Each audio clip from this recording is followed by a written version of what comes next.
I caught the code, packing them bags, till we explode, no turning back. Got the decode, crypto the flow, live by the code, all get exposed. Don't play no games, I put them in chains, feeling the burn, Venus gon' rain, my DNA strain. I'm not the same, move pilot my face, we moving for change, filling my stash, we make them pay, spiritual health, devilish wealth. They say that the bag, the root of all evil, I do it for good, so we are not equal. They wanna defeat you, in school they don't teach you, we crypto the bag, so we gon' eat you to transfer cash. Get in on my people to transfer cash, get in on my people. We blast off the meter, so many bags, we got moon fever, we got moon fever.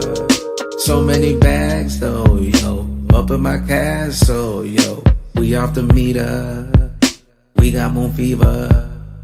I'm XRP, whoa, whoa, oh, oh, oh. Firmament, they not discerning it. Lead or manifest, invest, I'm churning it. Eat, they be burning it. Like we at the Bohemian Grove, cook up on the stove. I felt like I was on first 48 for XRP. All this intel I gave up and told. Whoa, whoa, whoa, whoa. Snitch, I am none of that. SEC Gary G begging to running back. Fallen angels, like the book of Enoch. Get them Charlie Waters, they ain't getting no Crocs. They buying up gold like we living Fort Knox. 49er, catch me on the Gold Coast. Triangular trap, running routes like a postman. Touchdown, bad man, run up those notes, man. So many bags, we got moon fever, we got moon fever. So many bags though, yo, up in my castle, yo, we off the meter, we got moon fever. Heard you want more, pop, pop, pop. This coin so hot is about to explode. Focus on my purpose, this ain't premonition. Seeing clearly now with my third eye vision. Accumulating wealth, pursuing my mission. My eyes on the prize with such precision. 111, that's synchronization. Bye, there's accumulation. Time's getting high, Phoenix rising now. Moon fever gang going out with a bang. Financial freedom, building that kingdom. Living in the now, to no man we bow. Speaking the truth, this goes out to the youth. Invest in your future, forget separation. Don't be like a vulture, stop cancel culture. Oneness, one love, let's go on a moon venture. Blast off the leader, so many bags, we got moon fever, we got moon fever. So many bags though, yo, up in my castle, yo, we off the meter, we got moon fever.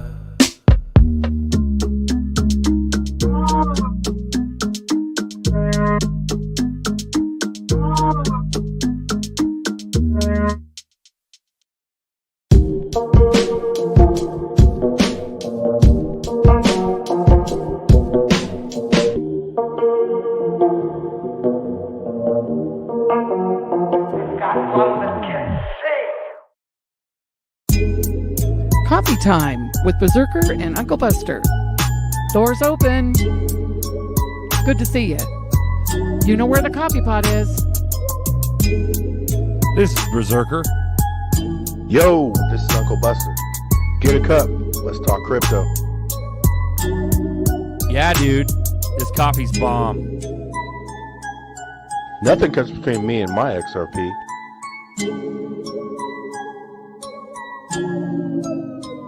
All in.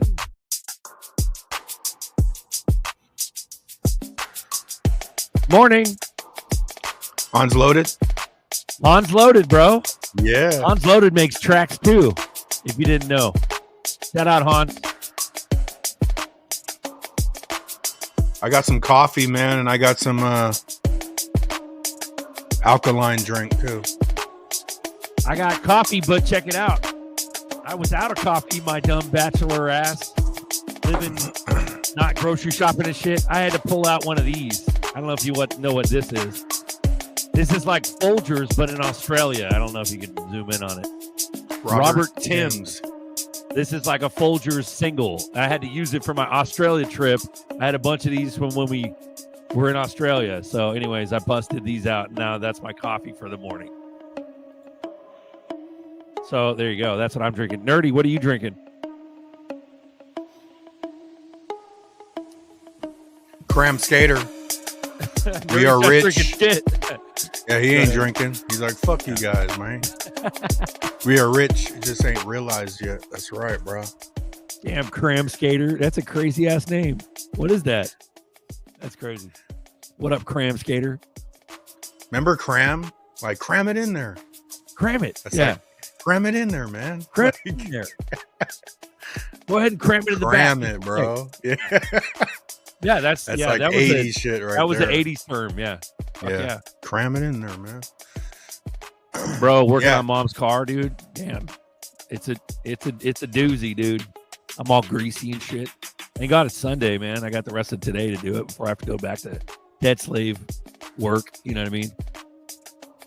But yeah, trying to get that shit done. We are rich. It just ain't really. Yep.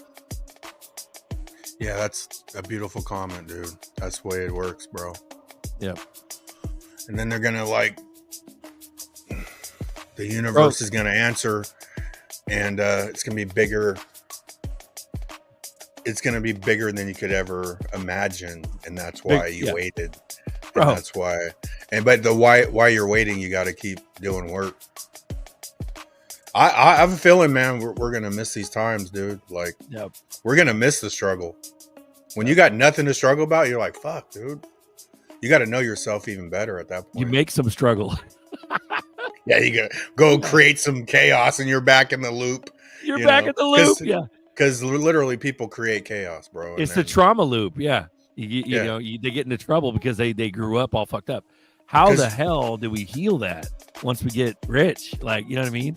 We're gonna have to be healing it. You should be healing it now, like, because like joy, like we know love, nothing different. The struggle is here every day. We don't on the vibration chart. Yeah, on the vibration chart, though. You know, people think love's the highest vibration. It's not, but above love is peace and joy. Oh shit! Right, love is one of the strongest vibrations, but enlightenment is the, you know, and then, you know, authenticity's up there, but authenticity is really not on the vibration chart like the other ones, but it's a powerful. But just think of that, like love vibration, and then peace and joy is after love. Most people, if they actually got to peace, they'd be like, fuck, I'm bored, bro. Let's get some chaos going. You know what I'm saying? You have to be a certain level to even enjoy peace.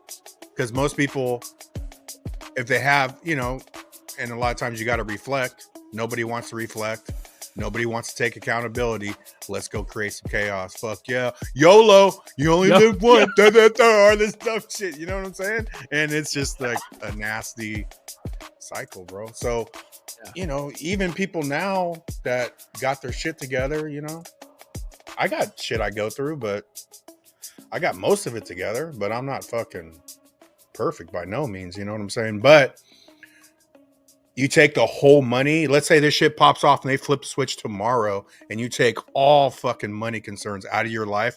You literally just took what 80% of your life's based around of figuring out a way. You know what I'm saying? Talk about big ass gap, yourself. Bro. Yeah, it's a big ass gap, man. Hella big. We're gonna be like, yeah, dude. I think that's like little bearded baby Jesus. Kind of put us together for that kind of thing. Like, I'm like, I ain't talking to any of you motherfuckers. Like, I get on the show, I get hyphy like that. But the honest truth is, we're gonna be calling each other regularly. Hey, what are you doing? What's up? Yeah. What do you got going on? Okay, cool. You know, that kind of thing. So, and that means everybody. Crazy, man. You talking to Chris, fucking broke, Ellie, fucking baggy, you, fucking nerdy, fucking everybody. Bubba. What? Let me find this comment. Miles, Nova's in the crew now. Look at you. That's our Nova Scotia guy. Hey. So call up Nova. Hey. That's my Canadian fucking impression. Hey. What's that all about? All about. Fucking boot, dude. Yeah. Those Canadians, bro, they're different, dude. They don't give a fuck, dude. They're like, they got their own like weird kind of like dry sarcasm, but it's kind of cool. And they're straight up. They're straight shooters. And a couple words. What's that? A couple words pop out. Yep. Like the Canadians will, you know, you could talk to them, or, you know, we have a few. Yeah. But a couple words. You're like, oh yeah, you're American. I don't instantly all the time, but like a couple words, like even optimistic, she'll pop out a couple words. I'm like, damn, you're Canadian as fuck. You're Canadian as fuck, dude. Yeah. Well, but to us to them, dude, we're Cali. We got our own language too, and we don't even realize it. We got our own accent. Cali boys are different. It's different. Yeah, you don't realize it until you leave the country, man. Because I remember when I went to England, you know, everyone thinks you talk cool. But I was always used to the English coming over here with the accents, you know. So it's sort of weird once you go somewhere else and you're the accent. You're the accent, yeah. Yeah.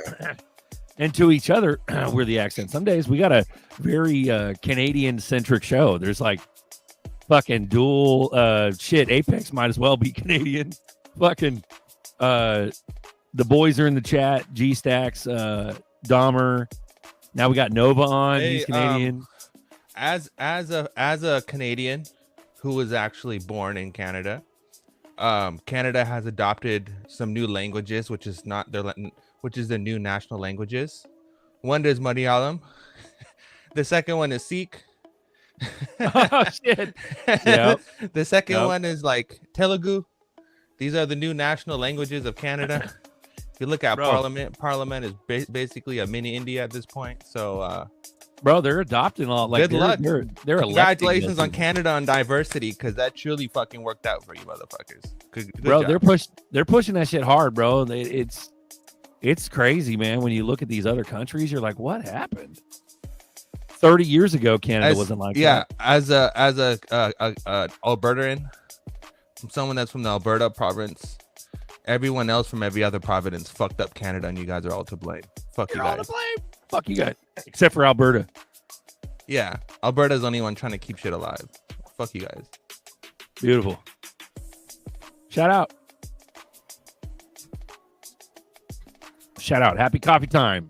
Welcome to Coffee Time. This is a live community chat where we talk crypto, we talk XRP, and we talk Red Pill, and you can join too.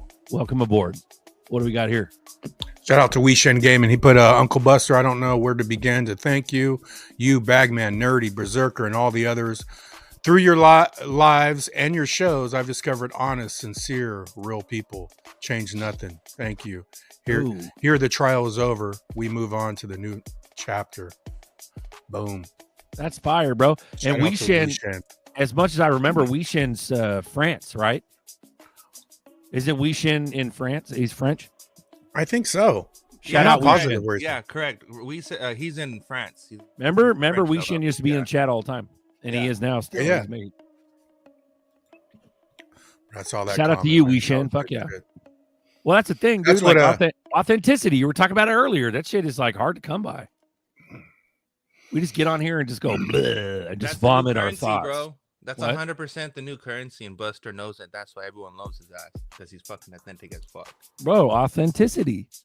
It takes a while though, man, for me, because I was I was a people pleaser, bro. That was hard to get out of, man. You want to help, you think you're helping people, but you're just dragging yourself down, bro. People don't want to be helped, and then who they'll find a way here. We're just doing it in a different way now, but it's the matrix, because I had some gifts I didn't realize. You told me one of my gifts. You told me two of my gifts, like point blank in words, and I'm like, oh fuck. To hear someone else say what? How about me or Nerdy? Yeah, you. What are you talking about? Like even when you're on YouTube and you're like, bro, we gotta do a show together. I was like, man, ain't no one, because I'm used to the matrix. I got a lot of people in, but at the same time, you still hear all the matrixy shit. So you're like, man, ain't no one fucking want to hear what I gotta say. You're all, fuck that, dude. You gotta listen to yourself, Yeah, and bro. then this motherfucker right here, people, if you're listening, this motherfucker right here didn't even realize, like when we first started on the show on XRP Boardroom and Coffee Time Full Bore on his show, I was like, bro, you got to come on here more often, because he would come in and he didn't even realize he would come in on his cell phone and shit. And you know how I used to get after people about cell phones? Get off your fucking cell phone, go get yourself a proper battle station, a mic, a setup, But it was one of those things where he didn't even realize, man, every time Buster spoke, everybody shut the fuck up. And they still do. They still do, bro. There's a reason for that. There's a fucking reason for that. And that's the gift. Yeah. And it was like, get on the show, bro. Let's go, dude, all the time. The other gift was I kept telling Uncle Buster to claim his PACA, and now he can't claim his PACA no more because he wasn't on it. Had he been on it, he would still be able to claim his PACA. Bro, I was on a roll too, man. And then they shut down Crypto G. I'm like, oh, they got Crypto G. And then I'm still rolling, bro. I was like 7. I was like 11 days in a row. Never have I ever hit 11 in a row. And then they fucking stopped me. Bro, like, but I got up to 100 day streak and a reset back to 0. So now I'm on a 13-day streak. But yeah, what the fuck is a toke? I don't know what a toke is. You mean like a TOKE? Isn't that what fucking Hootie did when during Wagon Wheel, the song? Toke? Are you talking nice about long like toke? smoking? Wagon Wheel, the song. What's that? Toke? I don't know what he's talking about. Yeah, how are you referencing that? Are you referencing that in the smoking manner, or as an object, as a person? Yeah. I talk to people in the UK every day. They make fun of my Texan accent, lower level. That's a joint. Yeah, exactly. Yeah, so that's a joint in Spanish. Oh shit. TOQUE. Interesting. Sorry, go ahead. That's an interesting question. Bro. Yeah, so the other one was, what else did you say? And I've talked about this before, but this is where I've had strangers say shit to me that stuck with me, like in a grocery store years ago. But you also said, man, you could take like a lot of information, put it all together, and simplify it. You know, and I was like, oh, fuck yeah, I can do that shit, right? Yeah. But you don't realize what you're good at a lot of times, you know? And then you have no idea. Just like I told all you knuckleheads, get your XPR, and that shit's up 50%. Let's fucking go. So is Loan. Loan's been pumping too. I think Loan's up like 30%. But yeah, man, it's just it's interesting, dude. Bro, that shit is true though, for reals. And look at what you've amassed. Look what's happened. People just come because it's a natural attraction. We're not here to try to do what hustle a little bit of fucking steak rub and the occasional cash app. You know what I mean? Like, we're not here to like cheat or scam, and that's what's the most people encounter when they encounter YouTube videos and YouTube blogs. Yeah, because you have it's all some big marketing. Well, I mean, we're a little too. We Buster, didn't start. You should do something with this show, Buster. You need to do something. You should be making money. You should be way bigger than you are, motherfucker. Wait till we moon. I always attacked it like yeah. My bags were packed before I even stepped foot on YouTube. You know what I'm saying? So I wasn't attacking like YouTube as to make money on it and all this shit. But most people think that YouTube is that and only that. Fuck trying to help the people, use it as a tool to fucking make money. Like, that's how they look at it all the time. No, dude, we're on here talking free reign, whatever the fuck we want to talk, and that's what this is about. It's exactly beautiful. Like some motherfucking Pelosi titties. Get them heavies out. Let's go. Sorry. Right now we got them Cindy Sweeneys in the news right now. Them the Sweeneys are nice, bro. Ooh-wee. Pull your heavies out. Get on the show. What's up with StreamYard, and like, do your comments go to where you can only like see 2 comments, like shrink down on your menu? No, yeah, but it's because that notice, there's like an important notice on the right, and then there's other bullshit in here. It's just because you press control on your keyboard, hold control, and then scroll your mouse, and it'll widen it up, like down or whatever. See what I'm saying? And then Nerdy likes the little feature where you can put the comments on the stage, but it shrinks our comments on the left. So how do I? You hold control and then scroll your mouse down, and it makes the comments bigger on the right. Not bigger, but you get more comments. Unfortunately, you can't take away that shit on the right. I know. In the comment area. Do you guys like the live comment when it shows on the screen or no? No, because we can't see it. I don't know. Let's take a vote. Does YouTube like that? Yeah, does the chat like it when we showed the chat on the screen like that, or should we? To just me, keep it's too highlighting small comments? to see shit. Yeah, because it's hella tiny on our side. Because I know most people watch from a phone or something. So We some can't people even watch on see it. TV. So I don't know. Yeah. What do you guys think in the chat? Give us a vote, yay or nay, on the comments on screen. You got 1 yay, 2 yay, 3 yay. Oh, okay. Master can't see. Master, you need better glasses. Yep. Jose love goes, the him. tiny chat sucks. So Flo can't see it. Okay, yeah, let's get rid of it. I don't know. I'm just saying. I don't know. Fucking All know. right. Dude, do it. If you like it, you fucking do it. Fuck No, me. you got rid of it. Right? Oh, I see how you do it now. Yeah, you see it on the Boom. top, that little toggle Fuck thing. yeah. Yeah. I got the control thing. Now I can see like 6 comments. Hold Oh, control and then scroll your mouse, and that makes it bigger and smaller. Yeah. I had But, to scroll the little rolly thing, Okay, cool. the wheel, and hold Ooh-wee. control. Ooh, Yeah. But I got it now. Josh Lazuriaga, he goes, did the ISO 2222222? Oh, can't read it. My bad. Yep, you're good. Did the ISO 22222 date moon happen yet? No. I think you mean 222, ISO 222. I think apparently the messaging standard had to go live, but like a lot of people have said throughout the years, it's not necessarily, it doesn't really fucking matter. It does matter, but it doesn't. It doesn't matter. It's just, yeah. It doesn't matter about at it. all. And for people who want to talk about, oh, when is ISO live? Bro, it's been live since July of 23. That's Right. we've been on it. It's just part of the piece of the pie. It's a messaging standard. Yeah, it's an updated messaging standard. It has literally nothing to do with crypto whatsoever. We just made a big ass deal about it because there was a connecting of the dots. Oh shit, there's an ISO standard for crypto. And that's why Yeah. it blew up back in the day. Yeah, But there's an ISO standard for everything in the world. Yeah.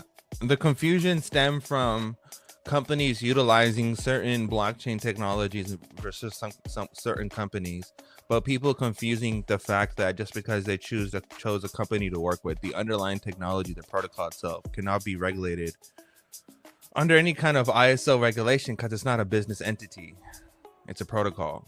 So there's no such thing technically as ISO tokens or anything ISO. ISO is just a messaging, it's just a standards for interacting with things. Yeah. It's beautiful. That was it. Thank you for explaining that. Yeah. Because a lot of people don't really realize it. I never took it with a grain of salt. I was just like, oh yeah, ISO coins. I've always mentioned ISO coins, but to really understand it, it's not necessarily a moon date. It's just, I just say ISO coins. That's another way, in my opinion, it's another way of saying utility coins. The big thing for us as holders is Judy. Judy is the biggest thing. But does Judy have Pelosi's? No, Judy doesn't have Pelosi. But the thing is that you can buy her Pelosi's after moon. Yeah, what we're waiting waiting buy our own, for, what we're waiting for is actual utility, meaning that, you know, Ripple acquires the FedMaster account. You know, they start using the back end of the whole system starts using it, meaning that they'll be able to facilitate treasury dollars, right?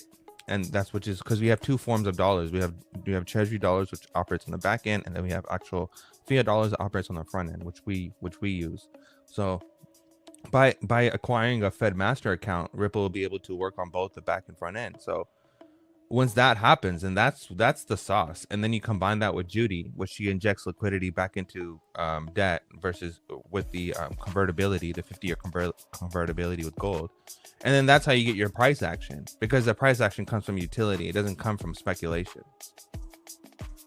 So we're nearly there. We're closely there. And the whole point of all of this is that so United States can firmly say and confidently say that they will never prove a CBDC, but they will have a digital dollar, which is the eCash Act, which is not a CBDC in any form of any kind. It's just literally a digital version of the dollar. And then you have that working alongside with the RLUSD, which is, you know, their version of a quote CBDC, but it's issued from a private entity, which technically is not a CBDC, which is the same relationship that we have with the Federal Reserve. So Ripple is essentially becoming the digital portion of what we have the Federal Reserve. And then as all that accumulates and goes down, That's when we start to see it happen. But that happens, for example, Trump just posted a post of him saying that the Great American Mortgage Corporation. Well, that's bullish, because if you look at the top left corner, the date was November 25th, November 2025. So he's basically saying that in November we might see a mortgage collapse, and then within that is a solution. So is a coincidence that within that whole situation that the case ended right now, and then the acquisition of Hidden Road and rail finance was by chance, when literally it just gives Ripple fucking global licensing to operate, which is crazy. So I don't know, bro. A lot of people are focused on the wrong thing. It's actually way more bullish than what people think it is. You should be 100 times more bullish than you are right now. Shout out to everyone. Shout out to Honey Buns. Going forward, is XRP cyclical or utility based? And then there was another comment. 100% utility. What did that other comment talk about? Ramp up, Buster. That Honey Buns did not too like a little bit ago. I saw that. Shout out Honey Buns. Haven't seen you in a minute. You're on now. There we go. Flip a switch or gradual ramp up next 2 months. That is probably the most accurate. That should be a statement. Get rid of those question marks. Yeah, I think we go. Everyone on this panel firmly believes that we're gonna hit, double digits before the end of the year. I believe that kind of lowball. Yeah, and that's lowball. $1,000. I believe that we hit between $7 and $13 around that time, because we still have some few months left. And then I think we gradually go from double digits, triple digits, quad digits, and then from quad digits we move to 9 digits. So I think the ramp up, I think we do gradually go, but it's also a moon from 4 digits to 9 digits, and I think that happens around 26, 27. Damn. Yeet. He goes, just went to church with family, and then now you're back at church with more family. Crypto church, let's go. What up, Yeet? Bro. RN says, Tim, I see you everywhere. And that's a true blue crewer. That's how we all were at one time. Shout out to you, Tim. Also, you, Tim RN, you're always in there. Because Tim is blue crew. Yeah. He is watching. Yeah. We are watching. Bro. So ramp up, switch, 2 months, next 2 months, next 3 months. So I believe the Tiny Hats Congress went to the Tiny Hat land for marching orders for whatever Black Swan's coming in September. They had to get prepped and have a pre-meeting before some shit goes down in September. What do you think? What do you think about that theory? Incredible hops in and goes, I just hopped in. I just tuned in and you guys are talking about 9 digits XRP. Yeah, motherfucker. 30 mil is real deal. You best believe that shit. I think there's 100%. A number like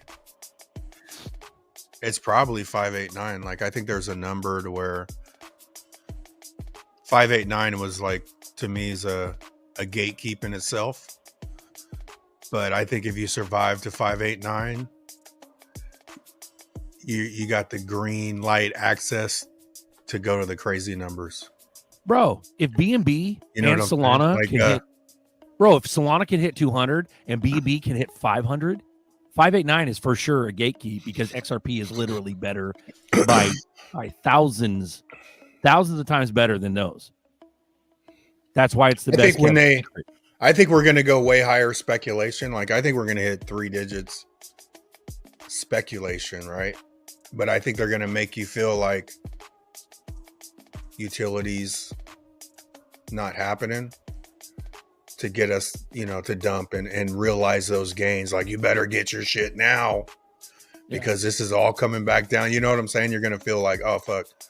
So I would just, realize some if we get to some good numbers, but as few as possible to change your shit up, man. Bro. And make it the next few years. You don't gotta, I don't know, man. I think everyone's on their own shit, and we'll get comments about speculating. Yeah, that's all I do is I'm speculating what I think's gonna happen, man. But bro, BNB, that's why this whole time you should have got so many that you can't fuck it up. Bro, BNB at $800 is fucking insane. Let's fucking go. Bro, BNB hit $850, bro, like a week ago. So check it out, though. Hell yeah, I hold some BNB. Let's fucking go. let's say you got a bag of what 10,000 ZERPs, right? 10,000 ZERPs times 850. But Okay. what's the? I mean, Dude, that's $8.5 million. BNB is like insanity. millions, though, man. It's not Yeah, even billions. my on- big- No, but what I'm saying is you compare that to straight up ZERPs and what ZERPs are doing. Like, why is BNB? Don't get me wrong. There's a lot of coins on it. There's a lot of traffic on it. I understand. A lot of liquidity on it. But what XRP is going to do and what it should be, I think at this point it should be a $200 coin minimum. Let me help you understand. But it is like I- market cap wise. Sorry. XRP is still bigger than BNB. I know, but check this out. Amen. And that's why I'm saying if BNB hit 850, bro, we should be $1,000 easy. I know, and have but check this nobody out. doubt it. Yeah. The relationship between BNB has a strong relationship with Tron. The same relationship that Coinbase has with USDC. You get it? So it's like the model that we have for exchanges and like stablecoin provider issuer companies working together is the model right now, because that's where all the liquidity is coming from, because Bitcoin does not have liquidity pools. You get what I'm saying? So that's why Binance, being the largest fucking exchange on the other side of the world, is such a big deal. So BNB and Tron are like one of the biggest ones on that side of the world. Okay, Those and two are gonna fucking rock it. I understand that, but dude, what Buster just said about ZERPs, like the ZERPs is way bigger than BNB ever will be. It's a house coin for fucking Binance. Yeah, it's its own chain, and yeah, there's a shit ton of meme coins on that, pushing some shit, and Binance is and was the biggest fucking exchange on earth, but it's not XRP. It's but not. in a way, no, but in a way, you're like market cap doesn't matter. But when you mention like Solana, $300 and BNB, though, BNB is only 150 million supply, bro. You know what I'm saying? A lot smaller. Okay. Fuck yeah! Like XRP is 100 billion, dude. Like, and XRP is still a bigger market cap, but you're spreading it over 100 billion coins, not 100. I don't know. BNB is like 149 million. That's like ETH, bro. That's like an ETH, size. Exactly. Well, you get the basic point you get though, $3 XRP, even though our market cap's bigger and the supply is much bigger, it's still $3 XRP is a joke. Look, it is, but you also know have what I'm saying. My point was it's being suppressed massively. Yeah, you're right. It is, right? Because that's what Eddie, the Ed guy, Edo, he discovered all that shit, right? But the other thing is that back to what Buster was saying about the supply, right? 200 million max is why it's pumping. So that means that, again, XRP gets its price action from diminishing supply. So as more people uses the network and supply diminishes, there's not going to be, like right now, there's not 100 billion XRP, right? There's way less than 100 billion XRP in existence because it's been running for so long. The max supply of XRP is not 100 billion because so many has been burnt within that ecosystem. Well, also circulating, there's dead XRP just laying around. It's not being utilized. Yeah, I know, but it's still alive. It's still accounted for. It's still accountable. But the thing is that the sauce for XRP Ledger and utility comes from when we start burning the tokens, bro. When we start actually using it for transactions and you start burning it and we start getting rid of XRP, and through that scarcity event, through diminishing supply is how you get the price action. That is the only way how you get price action. And BNB is going to go even higher, bro. BNB is going to be crazy amounts. This shit, bro. This whole industry is gonna be worth more than the stock market, 110%. All boats. Hell yeah. Oh yeah. Donovan Bremer's got a question. I got a question. If ETH is an infinite supply, it is valued that high. Why don't they doubt an asset, or why do they doubt an asset that has a real use case amongst many institutions and governments? Exactly.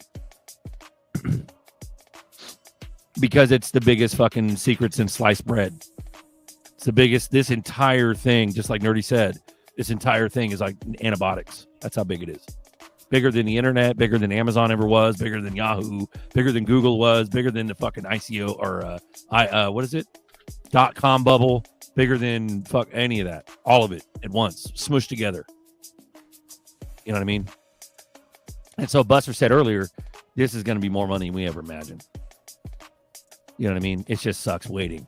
But then there's another thing that Buster said, like months, he said it for years, is good luck fighting a green market. You think it's hard now? Wait till you see more money than you've ever fucking seen in your life. Trying to pass that up and not sell it. Ooh-wee. And it's going to come down to like when we watch that video on the boardroom with Ito and them saying, if we truly are retail at 1.5 billion, I think that's way too low. But if we're at 1.5 billion, you already made it, bro. This shit's about to ramp 100%. up. You know what I'm saying? 100%. Like that 100%. Is that's a level where they truly don't care if you have it or not. But if we own like 20 billion of them, you know, for you to say, oh, only 1 million people have it or 100,000, they don't care. Yeah, they care when it's 20% of the supply. They care. But yeah, wasn't Ito saying that Arthur's wallet and some other wallet was it Larson's wallet? Some wallets are selling secretly behind the back, and that's how they basically own the whole. They own the whole market, right? And then when they sell, the price pumps. You would expect the price to dump, but the price actually pumps when they sell. It's because the exchanges buy it up. But they did say because I had that thought too. I'm like, okay, they locked up, 50 billion originally or whatever, close to 50 in escrow. But then, the founders' accounts got billions more. That's like another reserve, dude, in itself. And then, I've heard Larson say like fucking 6 years ago, yeah, maybe, I would like to help some other unfortunate countries out, blah, blah, blah. All that shit's accounted for, bro. Like but it'd be like quadrillionaire status. Like all that is 100%. signed off and allocated to wherever it needs to go. I don't know where the fuck it's going to go, but they're not going to 100 trillion status if they create billionaires out of us. You know what I'm saying? Yeah. What's happening is that the Vanguard owns a lot of these exchanges, right? Like Vanguard has a big hand in Coinbase and stuff like that. So what JP Morgan and Vanguard and Blackguard are doing, they're accumulating digital assets through the exchange, because the exchange is the only way how you can accumulate assets. It's only from the exchange. And not only are they doing it from the exchange, they own the exchanges themselves. You get what I'm saying? So they're basically, because that's the thing that people don't understand about all this stuff, is that they think they hear the name decentralization and they automatically assume it's some kind of free network. No, it's false. Okay. The network is decentralized and has consensus based upon tokens, right? And validators. But the people who hold the most tokens are the people who are able to run a validator, and the people who run most validators are the one who have the most votes. So there is centralization within this decentralization model and platform. So the people who accumulate the most assets from the network, the native assets, own the fucking network. You get what I'm saying? So at the end of the day, even if crypto is seen as this quote unquote revolutionary free tech, this freedom tech, it's actually not. It's still controlled through the same entities, just within a different manner, which is all through the exchanges, because your exchanges are your only off ramp, are your only on and off ramp. So that's the chokehold point. Yeah. Jose Lozano, many XLM videos lately claiming it will be the chosen one. It's always been like that though, but I mean, you should have XLM too, man. I don't think I'm not arguing about all boats. XLM, XDC, none of the big six to me. They're all monsters. So, yeah. Big six. Hashtag big six. In my opinion, like when I first got in, like I would argue with Bitcoiners because of the escrow, but I always viewed the escrow as why it's the one.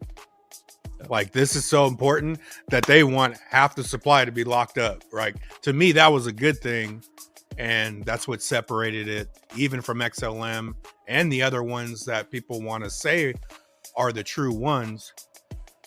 XRP is the only one that's locked up. Bro, Bishop says, I heard that they all sold to pay the SEC bill. They sold last week. This week, the case ends. Yep. The only reason why is that 125 mil? Sorry, go ahead. Yeah. The only reason why Stronghold is pumping is because Stronghold copied XRP models with having an escrow. And ever since they had their escrow, Stronghold's not trading at 2 cents. But it wasn't trading at 2 cents before that. Bro, Escrows help with liquidity management. Bro, there's so much we don't know either. This is way bigger than anybody can imagine. Bradley Ciencion, what up, pimp? Crypto is like Baskin Robbins. Which flavor do you want? It can be overwhelming, dude. I just try to. I'm mindful though, man. I like to, I went on the ZBEC kick, and then transition.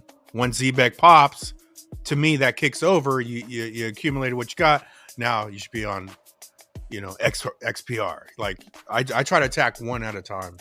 One that I'm really bullish on besides XRP, nothing gets between me and my XRP. That's just not financial advice, but how many of you called so far? Shit. A lot, bro.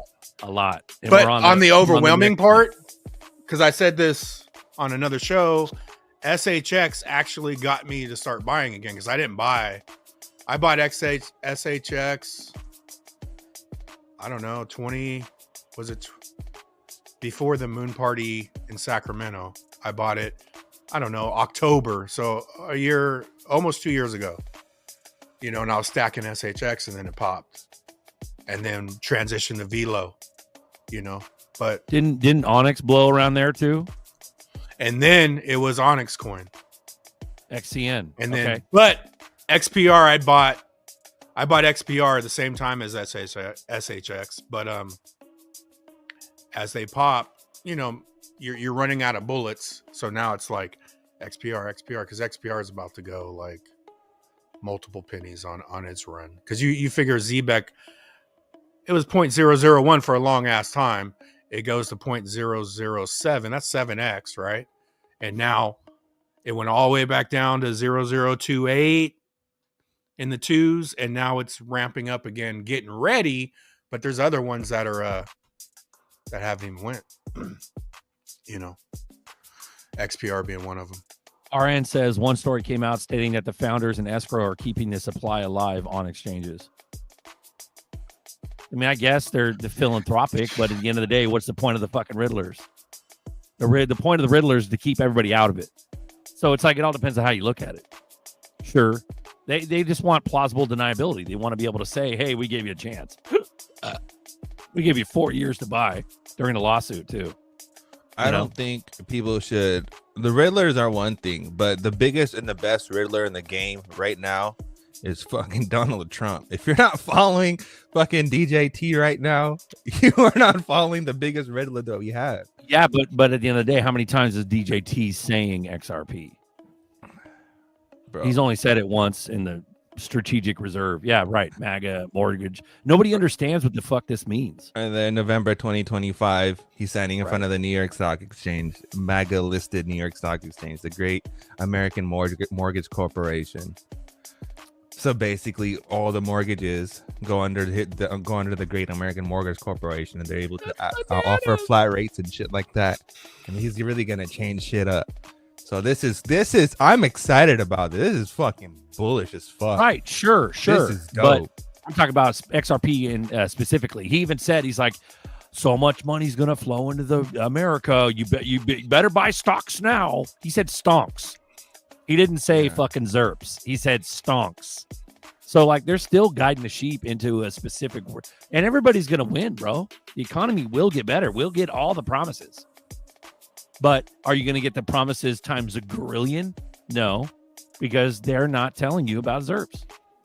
It's you have to be Mr. Crazy Man like all of us, to get into ZERPs and to get the real fucking X's.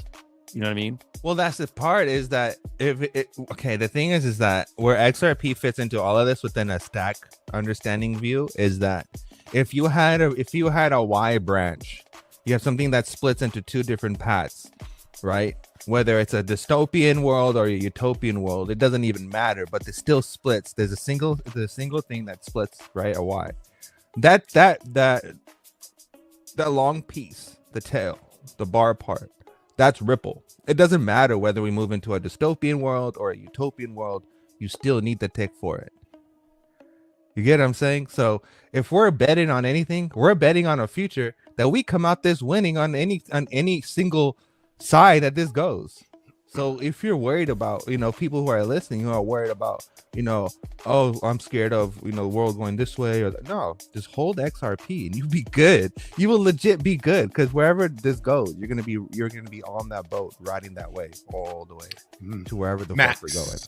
What are the big six, Buster? XRP, XLM, XDC, Quant, HBAR, Algo, and then the next realm is SHX, Casper. There's a shit ton, but the big six are, in my opinion, are those six. And then all the other ones are around them. But, I think if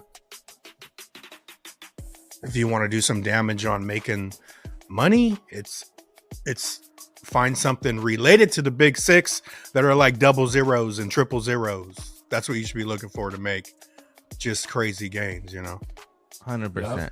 There's lots of good topics in here. Jose goes, "What's up with Bo Hines' situation?" I guess Bo Hines resigned. I don't know what that's about. My top six would be Quant number one. You have Quant. You have XRP. You have DAG. You have Chain Link. You have XDC. And then you have Morpheus. Let's just call it MNW. Okay, so no one even talks about Morpheus because I've had Morpheus forever. I love Morpheus. But I was about to say when I read that comment, you should call it the Big Eight because it's really like 8 of them. Yeah, because I know nerdy. Because these other coins are their own chain. These other coins are their own chain, like Chainlink. Exactly. Right? Those aren't derivatives of native. Right. Morpheus Network is a fucking sleeper, bro. Yeah. Fuck yeah. That's working directly with Microsoft and SAP. You already got DAG listed on fucking Decent, bro. That's nuts. DAG is massive. DAG is the next massive coins are probably for if you're a Bitcoin person, because I don't like how the crypto industry works is that there's so much tribalism about people. Oh, you have to be XRP. No, that's fucking childish. Like, grow the fuck up. You're a grown ass adult. Why are you trying to go big based off of like cults? That's stupid. If you really think about, Jose just said it. If you really think about where the Bitcoin network is going, you should be bullish on fucking Cubic and Caspa with the K, because Cubic and Caspa, even Stacks, are gonna take the Bitcoin network into the next revolution. If for example, if Bitcoin, the token itself that has no utility, goes away and it needs some utility, those networks are the ones to do it. Because those networks, even Flare, bro, like, let's be honest, even fucking Flare. If you combine Flare, Cubic, and Caspa network with fucking for Bitcoin, bro, that's what takes Bitcoin into the future. That's what makes it more efficient. That's what gives it smart contracts. That's allow it to interact with all the other chains. That's what allows it to be an actual use of payments. So the theory for Bitcoin is not dead yet. There's still ways Bitcoin can fit into the picture. But it's what Bitcoin's gonna be tied to. It's what the window is closing, because right now Bitcoin is tied to Tether, right, which is tied to Tron. But what's happening is all that will be tied to RLUSD, which makes XRP king. So and even Flare, like, I don't talk about Flare. Pay me gets mad at us or at me. We love you, Pay. Out, pay me. But I've been had Flare. So yeah, I don't talk about it. You know, some people could buy more, but I've been in Flare since the snapshot. So I did do one big buy because I missed out on a lot of this snapshot shit. But I try to focus on things that people could accumulate. But I'm thinking you should already have Flare if you're XRP, because I think a lot of things surrounding XRP alone is super value. I mean, XRPH. I mean, there's a lot that's surrounding just XRP in its own ecosystem that's going to be Solo, Corium, you know, all that shit. Well, you got Zahao and Evernote too, which is sidechain. Evernote, Evernote is fire, bro. Evernote is a whole other fucking level. Yeah. But and Norseman was like the first motherfucker that talked good shit on Caspa. Yeah, Norse has been right. Yeah. Bro, Miles, plausible deniability Dracula can't enter your house without consent. The elites always have to tell the truth, no matter how quietly.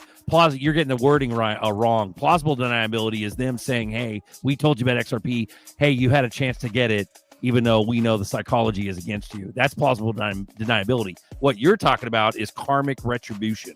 Karmic retribution is where they have to tell us, even though it's evil. And as long as we don't do anything about it, that's the same thing as consent. Yeah. There you go. I think it's Zerk nailed it. You smart motherfucker. I think it comes down to they're not somehow they're getting out of breaking spiritual law. Yep. By telling you the truth, and you know they'll manipulate you. Mm-hmm. But I think they're getting out of spiritual law somehow with the karmic. Like you said it perfect. What'd you say? Karmic retribution. Retribution. Bro, that's where perfect. That's exactly what where they get their good karma by presenting it ever so quietly. Not necessarily. They're not necessarily getting good karma. They're creating their own fucking little manifestation by fucking people over. It's a loophole. It's not really good karma, like, because you know you should be in dharma. Like, if this shit pops off, like I feel like the whole life is going dharma. Like, we're meeting people like-minded. Like, it's almost like the universe is bringing in what you need. You know what I'm saying? What's dharma? What do you mean dharma? Dharma is like when the blessings hit, because of it's the opposite of karma. It's like you put out the good energy, your own energy starts coming back in multiple, you know, and that's dharma versus karma. Karma is motherfuckers that put out shitty ass energy. Their own energy comes back to them, and they sit here and be like, "Fuck, I can't figure out why this keeps happening." You know why the fuck it keeps happening to you? You fucking lying ass piece of shit. Karma. Yeah. You lying ass piece of shit. Right? And then they play dumb and act like they can't figure anything out. That's karma. You want to be on dharma, bro. But I don't know how they could do it at such a level where it's mass people. They're I think by telling you the truth and giving you clues is they're escaping spiritual consequence. Like, but that's also proof that God's real. Because why would they give a fuck if there's not a higher being out there that they have to, you know, they want to just tell us for our own good. They want to tell us shit. Why, you know what I'm saying? If nothing's real, why are they telling you anything? They would just fuck you over. Yep. Hell yeah. Real quick, Hustle Hard brought up. Oh, I'm gonna go back to a comment real quick. Run it here. Let me. Sorry, Mark. Sorry. That's okay. Hustle Hard brought up Phantom 100%. Yeah. So people don't know Phantom is now. You can bring up the other comment. Phantom is now Sonic, right? Because so Phantom, everything has been blended into Sonic Network, which is S. The token is the ticker is S. Which is a complete gem. Like, it's totally undervalued, right? Which is S is different from Sonium Network. Sonium Network is a token that's on the Aster network, right? And that is working directly with Sony, the company. But S is basically it's a DAG, which is fantastic because we love DAGs around here. So S is a DAG, and how it works is basically it's like a better version of Solana, to make it simple as fuck. So a lot of people are building on S right now, and they're really not paying attention to it. But I have a whole bunch because I'm super bullish on it, and it's gonna be the next one to pop for sure because it's really huge on DeFi and AI stuff and all that. But bro, I have some sauce in the background if you guys want it for Bitcoin. Yeah. Bijan, we haven't even dropped the baby gate yet. We're like an hour deep. It's crazy. Hold on, go back. Bijan goes, plus we're getting a new Fed chair after the EFT or ETF approvals, duck and cover. Amen. And what people don't even realize what just happened under our fucking noses is that Besant is the fucking the head of the Treasury now. He's also in charge of the IRS now. People didn't even see that shit. Besant's in charge of both Treasury and IRS. Damn, bro. Is that the first time someone's been in charge of both at the same time? That's fucking Nardog. And look at this, too. Boom. Trump goes, Trump warns homeless to leave Washington, D.C. immediately. Oh, fuck. Bro, what? I don't even know what's happening, bro. It's clown. But Bobby goes, Mr. Poole is the Riddler goat. Who the fuck is that guy? Exactly. The current Mr. Poole is bullshit. It's all fake. But back in like, what, 2018, 2019, yeah, that was a real deal. Yeah, Real Deal was like 2018, 2019, 2020, 21. Yep. And I think then he 22. signed off. Then he signed off. Yeah. So current Mr. Pool is bullshit. So don't listen to current Mr. Pool. But even going back to like which one's the one, like where's all the Riddlers for the other coins? Yeah. Are they really trapping the small little group of XRP army to misguide those people to get this other coin? I mean, that's like a stretch so far in itself, because so far, bro. we are I know, but it's their karmic retribution to be able to allow the next level of elites in. I know, but that question Which is alone, a crazy that town basic ass people. question. Sorry, go ahead. That basic ass question. I'm sorry, jerk. My basic ass question. I am a jerk. I'm sorry. That basic ass question of why doesn't every other chain not have riddles should trigger something in people's mind of, oh shit, maybe this is a big deal. Yeah, but they go the exact opposite, bro. They go the exact opposite. This is crazy. This is too dangerous. No, that's a scam. People run with it. Oh, it's a scam. Oh, if I do invest a little bit, I'm only going to put $100 in. Yeah, that's crazy, bro. Yeah. Hey, I think all that's enough if they wait long enough. Ignore a Mercedes Benz when it's 100,000. Mm-hmm. You got enough, even $100. Maybe, I mean, not now, but I mean, if you did $100 when it was a quarter, and never fucked with it, it's honestly enough. It would be life changing eventually. It would be life changing eventually, yes. But man, let's fucking. You want to drop this baby gate? These people are drooling, dude. Hold on, let me go over this real quick. It won't even take that long. Real quick. Run it. So this is real quick. This is Cubic. It says Cubic. We're number one. Cubic is the fastest blockchain ever verified on mainnet. 15.5 million TPS, certified by 30K. 15.5 million transactions per second. Okay, that's fucking crazy. All right. AI Guard, AGI by 2027. AI Guard is AIs powered by Cubic, drawing intelligence from hundreds of thousands of Cubic miners to create billions of artificial neural networks, ANNs, in the foundation of our journey towards true decentralized intelligence. And then he's available on all these places. You have the wallet and whatnot, and then it goes to the real question, which is what is the difference between proof of work and you proof of work?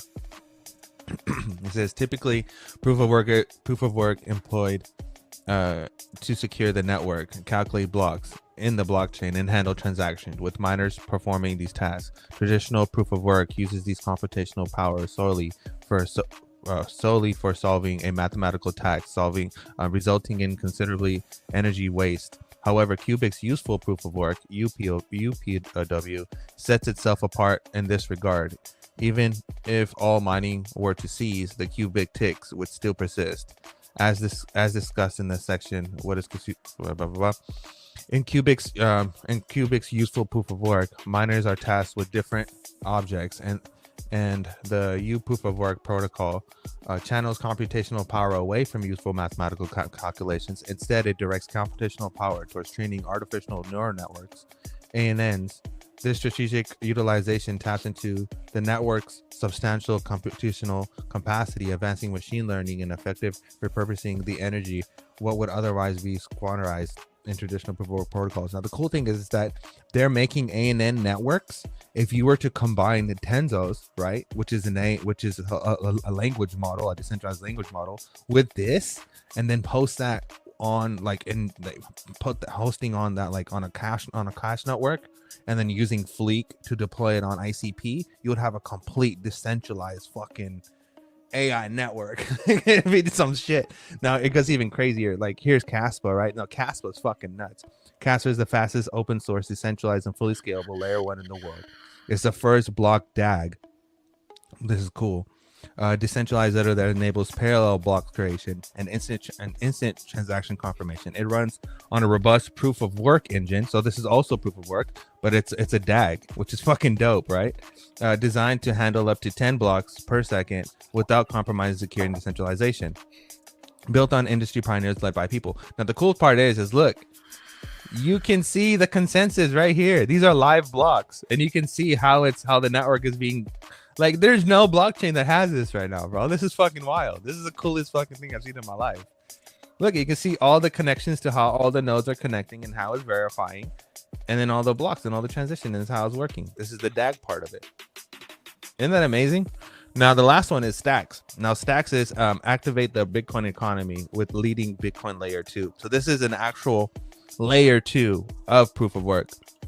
So it runs on top of the Lightning Network. And yeah, and you can do dual stake, dual stack. You can do Bitcoin yields, Bitcoin DeFi on a layer 2. So it's directly on the Bitcoin network. And you can use all this stuff, so which is pretty dope. So you can combine one of these layer 1s, right? Because this is a layer 1, and then Cubic is a layer 1, right? So you can combine these networks together with Stacks as a layer 2, and you can create a whole fucking ecosystem for Bitcoin if you really wanted to.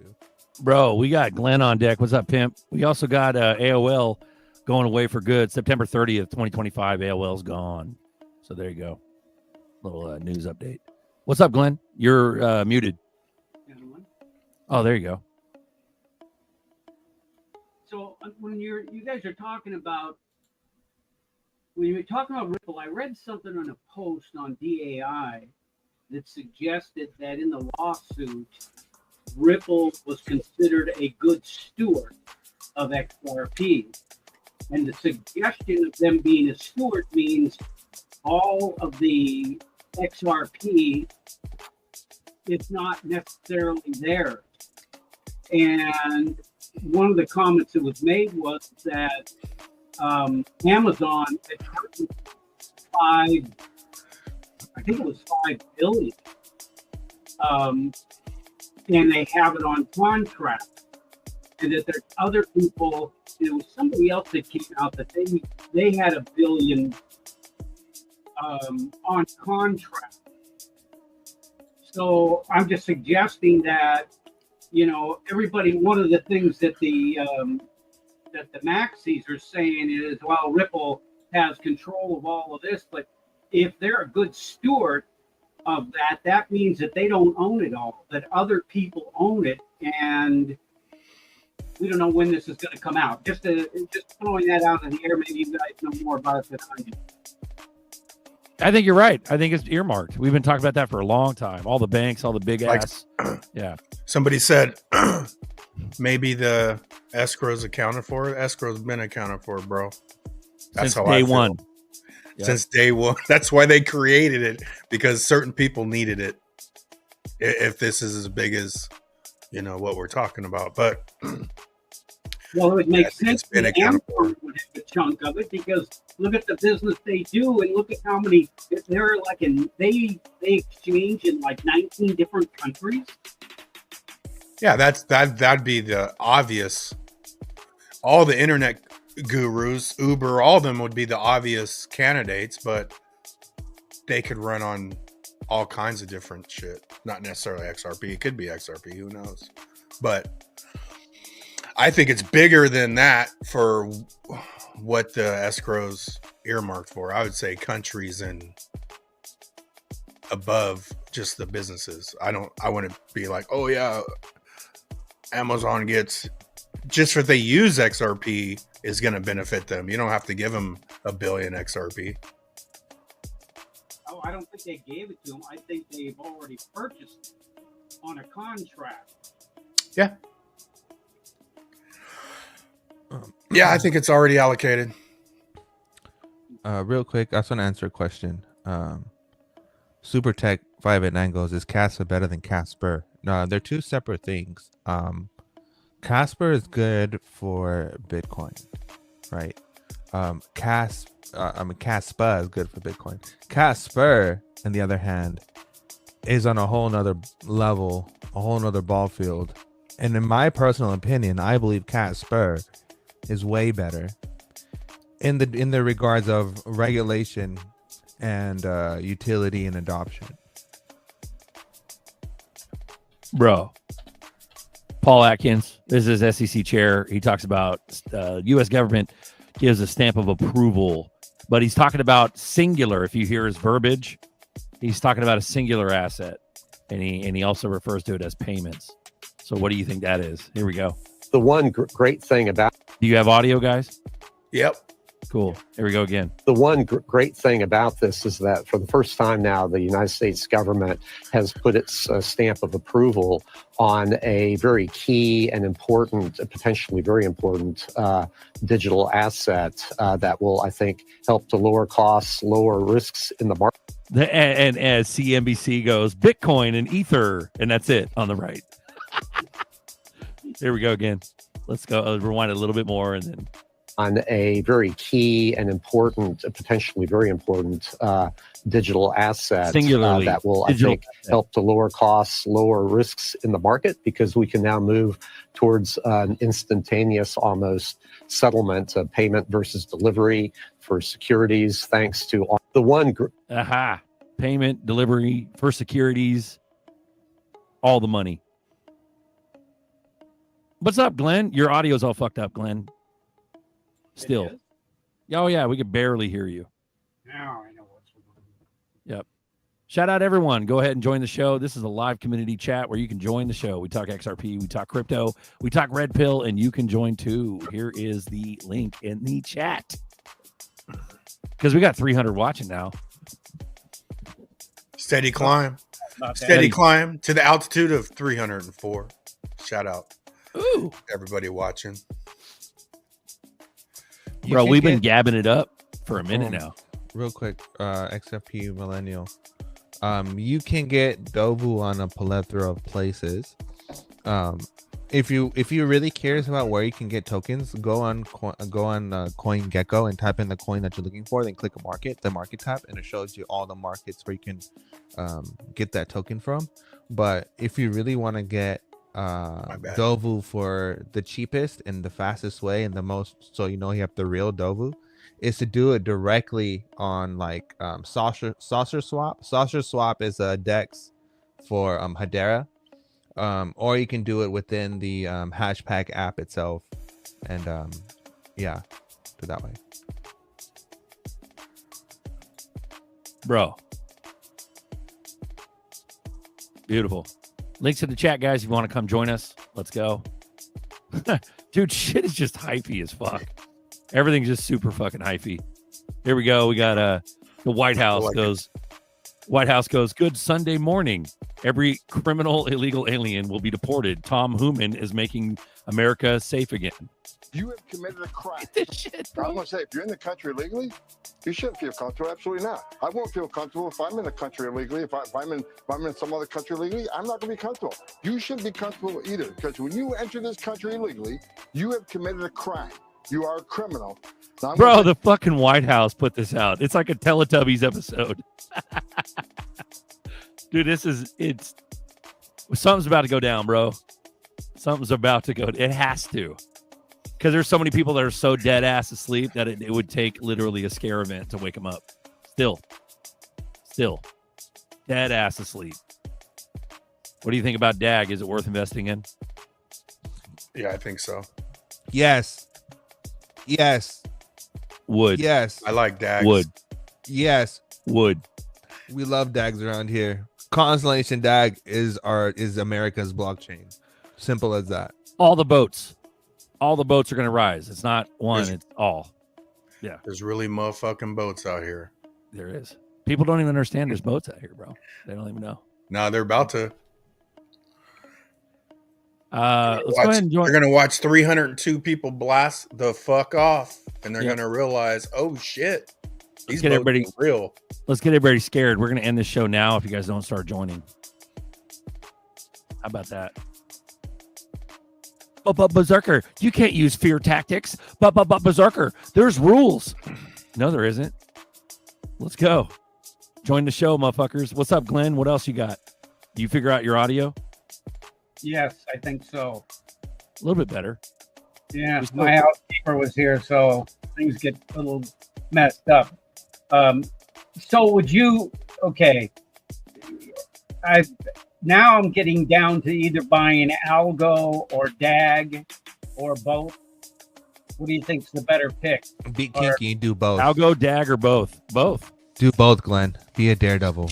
live your life and just do both. Do ISO 222 coins. You don't have to worry about that. Just do Bubba, ISO 222. Bubba happy. ISO is bullshit. Oh yeah. What's up, So, Happy? what's going on, up, Jets? What's Bro, going OP's y'all? on. OP's got a mouth. OP's got a mouth, bro. Let's go. What's up, boys? What you guys doing? Hell yeah, chilling. Waiting on the apocalypse. Let's go, dude. Hell yeah. Hell yeah. Dude, Real quick. I got a little micro cap gem for you guys. I wanted to drop it on the channel. It's these guys that just got a partnership with ZRK XDB. You guys heard of it? Oh, Hell yeah. We've Tony been Bags had got that. us into that. We've shit. had that. Yeah, we've had that. No shit. Yeah, I just recently did it. The honey titties. Bro, I'm about to do a deep dive on my, I got this YouTube channel, PNL Live. I'm about to do a deep dive on it. But it was at like, the all-time high was like 85 cents, and they had like 1 billion coins up until like 2021. And then their layer 2 made it like 18 billion coins, and the price just plummeted all the way down. It's like a tenth of a penny right now. But their the ZRK MasterCard that they got, it's actually pretty good for, you know, the obvious reasons, but their partnerships are actually pretty sick, bro. They're partnered with Terminus, which is the same partner as Alchemy Pay. Alchemy Pay is it's sitting at like 2 cents. It's another crypto debit card type service, and they're partnered. Alchemy Pay is partnered with like Google Pay and all these guys. They're tapped in. They got the RLUSD, but XDB's partnered with Terminus. And they're also partnered with, you know, other than like companies like Chili.com, whatever, they're partnered with Stably, it's like a stable coin as a service. So like people can launch their own stable coins on it. But XDB is mainly focused on like, I guess the rewards points industry. So like when you go on, you know, your McDonald's app or whatever, you get McDonald's and you end up accumulating points. XDB is basically trying to put all that on the blockchain. That's like it's like a $250 billion a year industry right now globally, and it's supposed to be rising by like 2028. But I don't know of any other layer ones that are doing it. They got a wallet. They got this Stably partnership. They got this ZRK partnership with the MasterCard. They're also tapped in with coin payments, which is they got like 100,000 merchants globally where you can. It's basically the same thing as Terminus. It's like these fiat on and off ramps basically. So like DeFi companies basically have to work with PayFi companies in order to just transact with crypto. It's kind of like a partnership. That's where all these like DeFi companies are partnering with. It's like coin payments or Terminus, stuff like that. I think Aeon is another company. I don't even think those are crypto companies. I think they're just literally PayFi companies that just help with these like on and off ramps. So super bullish on ZRK. The founder on XDB, ZRK and XDB, but the founder of XDB, he's like old school back in the day, Silicon Valley.com type guy, Al Bergio. And he sold like a $20 billion company, you know, like these guys got money. So it's officially at the bottom. It's only got like a $10 million market cap. It's got like, I think there's, it's down like 1,200 on the list, 1,300 on the list. Like it's super far down, but it's got a lot of room to move up. So I just wanted to dump that on you guys real fast. And it seems like you guys already heard of it. So, I mean, for anybody that's listening, actually, not financial advice, by the way, not financial advice. No, there's two other side coins on Bags, that XDB one, network, or two other side coins, CB Pay and Honey. There's one called Honey that's on the XDB wallet, and that one we phrased it as Honey Titties. And Tony sorry, You get airdropped. But yeah, Tony Bags brought that one.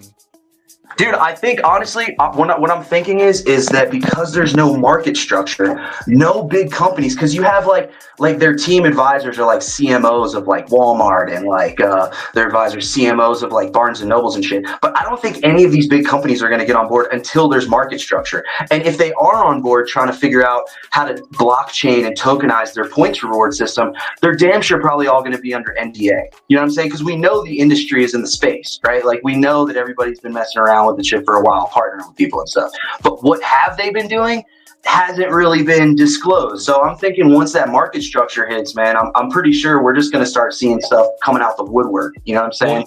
In the XDB wallet, it states at the bottom of the wallet when you open it up, it says blockchain for brands. Yep. Exactly. So everyone, if you guys want to get into it, they do have a wallet. It's called XDB wallet, and it's like a blue icon with the white circle, and that's the official app or the official wallet for XDB. And I think it's like XDB is like a bonus. I think Decent holds it too on Stellar or some shit like that. I don't know which wallet. I got it on the on just the regular XDB wallet. I don't even know. I think there's a few exchanges like MEXC like offers it, and like Bitmart I think offers it.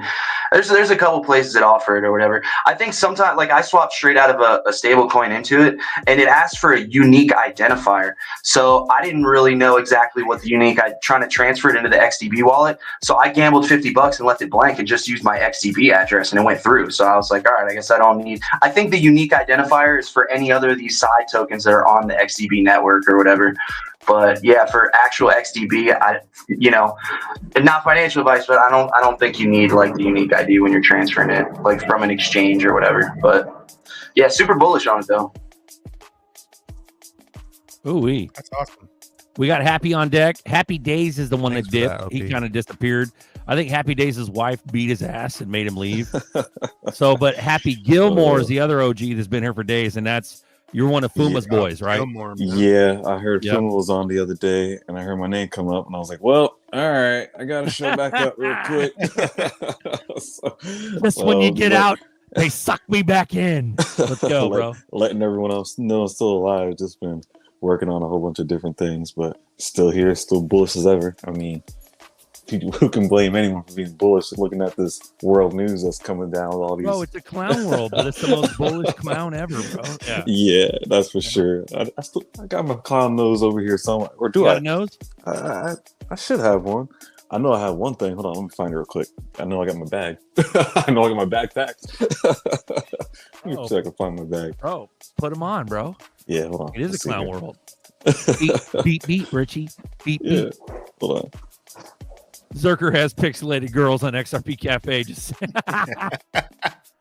Hey guys, I gotta get out of here, man. I just wanted to drop that on you guys really fast and just say what's up. Big shout out, like and subscribe to the channel. Check out the Decent Wallet link in the description. Oh yeah, and XDB is a fork of the Stellar network too for any of the ISO guys. So thanks for that. Someone said that earlier. That's good. No shit, bullshit. Man. Yeah. All right, guys. I'll holler at you, man. Have a good one, brother. Take care. Be safe. You got your bags, right? You got to get your bags, guys. Get your bags up. Get your bags up. It's only going up. RPM said that. XDB. That's right. Yep. Shout out to RPM, man. Yep. Yeah, you got to pick your spots. That motherfucker's you can't get them all, but yep. If XDB is something, you just be grateful you got it. Bro, RPM's in the UK with a machete fighting fat bitches off. He's fucking protecting everybody. Let's go, dude. Bro, we need to get the fuck out of this, like, current universe. Like, fuck all this. You know what I mean? Let's get to a point where we rise above. Let's go. Soon. So that's all you guys could do, huh? 300 viewers. We got Happy Gilmore. We got Glenn. Glenn's not saying a fucking word. OP came on and then left already. He's the mouthpiece. What the hell's going on today? OP also said something about Aeon, and I think Aeon is a coin too, man. Mm-hmm. Aeon. I mean, I want to say it's an older coin, but yeah, dude, nobody's. He said like PLN or some shit. What was There's his so channel? much shit that we don't even know about that's sitting somewhere that's gonna be used, and they know it's gonna be used. You guys saw that SHX pump? People were starting to talk about SHX again. They're saying this thing. Well, you're talking. You mean XPR? No. SHX is pumping now. SHX, yeah, it had a little pump. It was. They're saying this is about to pump some more too, and so I started looking what it's doing. I mean, I had a nice little pump. Nothing crazy. Nothing go Nothing to go retire off of, but hey, it's pumping.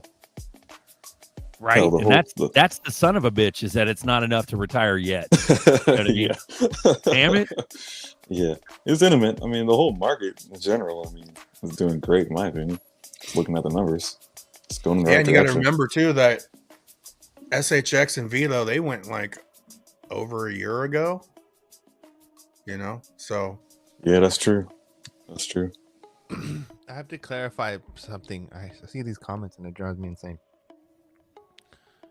ISO is a standard for business entities, not protocols. You guys have to get that through your guys' head.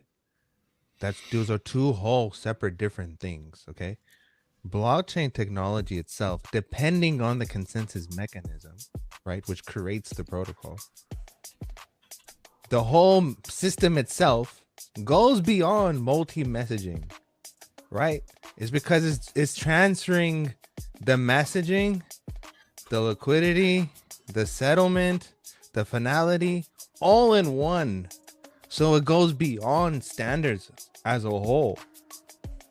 This is way bigger than international standards. People need to get this through their heads. This is way larger than what you understand. This has nothing to do with international standards and everything to do with making the world a unified world, meaning that the world will operate agentically. But in order for the world to run agentically, meaning everything run autonomously through agents, you need to have networks that secure the data through trillions of fucking devices that are going to be roaming the world, right? Like you're going to have delivery drones, blah, blah, blah, robot taxis, robots running. All of that shit needs to be secured through different protocols and mechanisms. So to prevent any kind of security risk, that's where encryption, which is what blockchain is just encryption. That's where all that shit comes in. That's it. That's all this is. That's the utility of it, is how the consensus works and what it's going to be used for and how it works. That's why Ripple itself, or XRP Ledger in particular, was purposely designed to be a clearinghouse. That's why it's so fucking bullish. And then you look at the business part of it, is what Ripple is doing, which is acquiring companies who have business licenses. That's where you get the regulation part. So you have to understand there is regulation part into it, and then there's the actual technical part of it. They're two fucking separate, different fucking things completely. You cannot combine international standards with blockchain. They do not fucking they do not connect at any way, form, and possibility. They're not connected. Stop it, bro. Lloyd goes, owning crypto for me is like the jack of all trades, master of none, fucking hooked on buying. But here's the actual quote though, bro. It's jack of all trades, master of none, but often at times better than master of one. So you being a jack of all trades, are you alluding to diversification? I mean, I'm not sure what you mean by that, but that's the actual phrase. I think that's all you need to be doing, man. Get hooked. I ain't never bought anything like I did once I got into crypto, bro. Nothing. So, we go through a realm of just buying and let it accumulate. You're going to make it. Yeah. Bro, that moment's going to be magnificent. I think there's some fuckery going on because it's the only... Sorry, go ahead. Even now, I think everyone has to put in perspective, someone... if I was going to tell somebody off the street to get something, for me, easiness, I'd be like, yeah, get some XRP and Zebic on Uphold. You can do it on one place, right? And it's still at a decent price. But if I came up to them and just said Zebic, it's above their pay grade. They don't fucking know what Zebic is. They might know what XRP is, right? And then OP's talking about honey titties, XDB. That's fucking light years down the list. Yeah. But if you even know what he's talking about and know the name XDB, I'm not saying XDB is going to be any, I think it is, but if you even know XDB and the Dovu now and the what did Nerdy talk about earlier? Cubics. Cubics. If you know these names, you're like light years ahead of other people. Yeah. But look at the perspective of OP. OP is in his brain, in his audience is us, is crypto guys only. Yeah. But what you're talking about is a perspective of you talking to an absolute newbie, an absolute doesn't even understand crypto, is scared of it. Yeah, they might know. They might not even. They don't even know XDC. They're gonna know XRP. Not at all, bro. I'm gonna give them XRP, right? I'll give them that. They don't even know XDC, and then you're talking about, bro. We just watched that clip. The Caspers, the Caspa, everything we mentioned today is a whole nother realm. It's literally you're not gonna accidentally run into those coins. Anywhere. The psychology is they're still playing these psychological games. We just watched the clip with Atkins, the SEC chair, the current commissioner or whatever. He literally used singular grammar, singular verbiage, talking about a payment coin, a digital asset, not assets. And then also simultaneously during that speech on WNBC or whatever the fuck it was, they literally just showed Bitcoin and Ether. It's like, dude, it's a huge psychological game right in front of our face. They're not telling the public about it, but they're also saying XRP. It's what singular asset runs payments? ZERPs. We all know this. But at the end of the day, everybody thinks it's because there's visual cues with it too. They're still playing these psychological games with the people to keep them out. It's nuts. People have plausible deniability because it's available. Yeah. People have to understand is that whenever this shit takes off, right, whether it be 26, 27, but whenever all the regulations come into play and everything is set off and people start building and it all becomes the new standards and you see all these different packages and all these different dependencies coming out that incorporate blockchain into it, blah, blah, blah. When we get to that point in time where shit is so easy that now you have people that are just incorporating their stuff into every single platform and it changes the whole internet. Now, all of the internet are now are now Connect wallet based platforms, right? Whether it be through Web3 auth or whether it be through, Reown or whatever. When that moment happens, because it's coming, it's will, because consensus owns the simplest fucking onboarding process in history. People don't really even understand that. What Lubin is doing is wild. People are not paying attention to Coinbase, but Coinbase is making heavy fucking moves. But when this happens, because it's coming, this shit's gonna take off and it's never gonna stop. And that's the shit that people don't really realize. But when? Oh, it's happening soon. That crypto summit on March 7th that happened again. That was the first crypto summit. Who has ever heard about a crypto summit in the past years of the United States? No one. This stuff is new. Not only is it new, but it's taking off at an exponential speed. Go ahead. Exactly. Remember the beginning of that crypto summit? Dude, all they talked about was the weird ass XPR symbolizing fucking FIFA trophy. Yep. That was weird as shit, dude. But check us out. This is how bullshit the current Mr. Pool is. Imminent. You are watching the surface. I am watching the hand beneath it.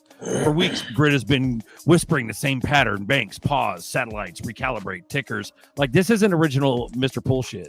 Original Mr. Pool was just one image. And then the way that Mr. Pool was validated was that one image that Mr. Pool posted. A year later, there would be like an CNBC be on the news. It would be in the news. The same fucking picture that Mr. Pool posted would be in the news as an article. That's our old school Mr. Pool. Exactly. This bullshit, this is fucking bullshit. That's some scam. This is some scammy MAGA fucking bullshit here. Yeah, because Pool never ever highlighted Gacera, any of never, bro. This is some bullshit. This is some right bullshit. Here. Yeah. So there you go. People That's believe it, guys. and that's the crazy part is that people don't understand old Mr. Pool versus new Mr. Pool. They don't understand it. X is filled with a cesspool of misinformation. It is fucking insane how fast people share it and believe it, and people are just like keep sharing it, and it's like, nah, bro, this is fake. It's not even that new document that someone said in plaintiff was spelt wrong. The motherfuckers are sharing that shit. Massive ass accounts are sharing these fucking documents, claiming that it's real, but it's not. So you have to be careful what you believe on the internet. A lot of that shit is bullshit, bro. What do you think about that executive order for allowing digital assets to be included in the 401k and the retirement accounts? Bullish. That's hella bullish. But fuck, bro. It's crazy though, because as we evolve, we think we're special, the XRP Army. But it's kind of crazy. It's like bittersweet. So we're like sitting there, we're going, yeah, fuck yeah, we knew, we know, we told you so. But then all of a sudden, it just gets mainstream, where crypto's in. Like I Trust Capital, that was the only fucking one that handled any kind of. And then Fidelity jumped on ship, and now we got fucking every 401k is going to be able to handle it. But here's the kicker. The devil's in the details. Will every 401k with all the big dicks, will they allow the big six, XRP, XLM, XDC? Yeah. Will they allow Quant? Will they allow Algo? Will they allow HBAR? Will they allow... Bro, yeah, they will. That goes to this. Are you sure? This conversation goes back. Because it's going to be like a diversification play now. Now they're going to get everybody to spread it too thin. Again. Yeah, spread it all out. Yeah, but even at that, you have who owns all these fucking brokerages? Vanguard, bro. Vanguard has the. There's more money in brokerages than there are in banks. People are focusing on banks. Fuck the banks. The banks are the little people. It's the brokerages. The brokerages and the 26 prime dealers that are allowed to move treasury dollars. Those are the most important people in the central banks. Those are like literally the most important people. Everyone else doesn't even fucking matter, right? If you focus on that, what do the brokerages need to list these NFTs, these ETPs, and all this shit, or to offer it in their platforms? What do they need to do? They need to accumulate, and that's where you get the price appreciation. And that's the thing that Edo was basically saying, is that the exchanges already own all that shit, right? They basically have a monopoly, and there's only a certain amount of tokens on all these exchanges. But when you have complete clarity where all the exchanges are okay to go, like if you see example with the BlackRock, with Aladdin, with Bitcoin buying up Ethereum and Bitcoin like it's nothing, and you have that with all the other, with the big six or the 8 or whatever the big ones are, that's when you get the real. That's where you get the real deal, because it's constant buying, constant selling, constant buying. And they're offering on their platform because they have to offer it. So yeah, the ETPs and all that stuff will make a dent. But the big thing is that enables it to, like, you know, how people are gonna get their money or transfer it out. It's gonna be through RLUSD or some shit, right? So it's like that's where you get that's where the XRP comes into play, which is super. What does DEI mean? Diversity, equity, and inclusion. Oh, okay. Yeah, it's like sure. It's like the weird deep state shit. Lloyd goes, not gonna lie. I'll be oh, go ahead. Go ahead. Oh, I was gonna say, Lloyd goes, not gonna lie, I'll be a bitter old man when they talk about not having to have seed phrases and crypto wallet addresses. Yeah, right. It'll go by the wayside type shit. Yeah, it has to. It has to anyway, because you know we talk about the supercomputers. I can't even think of the word right. The quantums. Yeah. The seed phrases is the weakest point. It doesn't even fucking matter like what network it is, really, if you could just regenerate a seed phrase out of a wallet and fucking pill all your shit. Yeah. Bro, Laser Tits goes, X is awful for crypto. I don't even use it for it anymore. Motherfucker, X is the only place to get the latest crypto shit. The problem is that you don't have any discernment. Yeah, that's why you're worried about it. You have to filter it through collective. And that's where we come in. Bro, you come in here, drop sauce, talk about your gems, and then whoever's on screen will fucking tell you, oh, that's a scam or not. You know what I mean? And we could be wrong. I'm not saying we're the fucking answer to everything, but that's the best way to filter through all the gobbledygook on X. But X is literally the place where you get everything. That's where we all are. I mean, at one time for Truth, for Red Pill, it was all the private messaging boards, 4chan, 8kun, all that shit, Reddit, shit like that. But now ain't nobody the quickest, hottest crypto shit except for X. So that's where it's all at. I just come here every Sunday. Fuck yeah, Laser. Thank you, bro. That's Laser Tits? Laser Tits. Laser Tits. Let's put a 5 as an S. Yeah. Let's go. That's pretty good. Yeah. Shout out to Adam. What up, man? There's one thing I think Happy will agree to, is like what we're moving towards is a passwordless future where everyone uses OpenID. So OpenID is what generates a passkey, because now everyone uses a smartphone which offers either face recognition or your thumbprint, which utilizes, WebAuth, right, which is OpenID, and that becomes a de facto solution. And then you have solutions like what MetaMask is creating, right, where you have an OAuth solution, which is your email, and it generates you a wallet with the seed phrase through OAuth. So that means that is generating you an account through email. So it's the same onboarding process as you would right now to log into any other website that you do today. But the only difference is that it's generating you a wallet. That's fucking crazy. Right. So when you're talking about like easy on onboard process, that's exactly how all these fucking people are going to do it. They're going to offer it through passkey and this MetaMask solution, and that's going to be the de facto solution. And you're talking about a fucking wallet. WebAuth, like the Metallicus wallet, because someone asked earlier how to get XPR. Oh, no, different. Not that one, bro. Check it out though. On that note, check it out. Now, how old Muskegon aristocrat? He goes, can't get any of those exchanges right now to buy Cubic. So where else can I get it? It's when you ask that question, it's so fucking easy to get it. Just like you talking about where can you get XPR and all this other shit, dude. The easiest fucking way to do it is to go on to any fucking exchange with the running market and everything. Anything like CoinGecko, CoinMarketCap, doesn't matter. You just literally search for your coin. You know what I mean? And once you search for it, you get the fucking Cubic, and then you go to markets right here, and it literally tells you exactly everywhere you can get it right there on the left. That's where you can get Cubic. You can get it in fucking Gate, that's the first page. Mexi. Yep. Boop. Yeah. First page, and there's 2 fucking pages of this shit. If you don't have an XRP Ledger account or a wallet, but you want one, and you don't want to spend money on a hardware wallet or whatever, and you don't want to use them because you don't want to worry about setting up seed phrase and all that shit. Did you know exactly what I'm talking about? It's exactly what Joey Wallet utilizes. So if you go use Joey Wallet, this is a new XRP Ledger wallet, the authentication and sign-on method is through OAuth. So you're gonna sign in through your email, and it'll generate you an XRP Ledger account and seed phrase, and you can use that account to trade.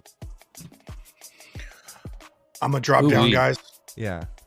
But yeah, I'm gonna drop down too. Yeah, we'll fucking get out of here, bro. Let's get it. This is kind of a humdrum, Sunday, but we love you guys. Too much sauce. I gave you guys too much fucking information. You're sauced out, bro. On this shit right now. Yeah, we're sauced out. Take advantage of that information. Some people charge us thousands of dollars, hundreds of dollars an hour for this information. I know so stupid though, because it's everywhere on Happy, X, dude. Happy. I will tell you. Everywhere. Happy, I'm gonna tell you because you know what the fuck I'm talking about. Happy, did you know that you can tie this all into Postgres? Postgres? Did you know that so passkey, so WebAuth generates a user ID, right? Which is user semicolon ID, right? And then you can utilize that as a unique identifier, and you can tie that with an email, and you can store all that on a database, which would be Postgres, and then you can utilize another database. I'll text it to you later, and you can actually use that for client side cache storing too. Oh, wow. And you can literally create a redundant fucking authentication and onboarding process, and where security and user sovereignty is not compromised. And Jose came up with a word, sauce-turated. Yeah, sauce. That's exactly saturated, sauce-turated. That's fire, bro. Yeah. Well, yeah. No, that's good stuff. Yeah, y'all take advantage of this information. Yeah, I definitely will. That's exactly what I'm doing, and it's fucking working.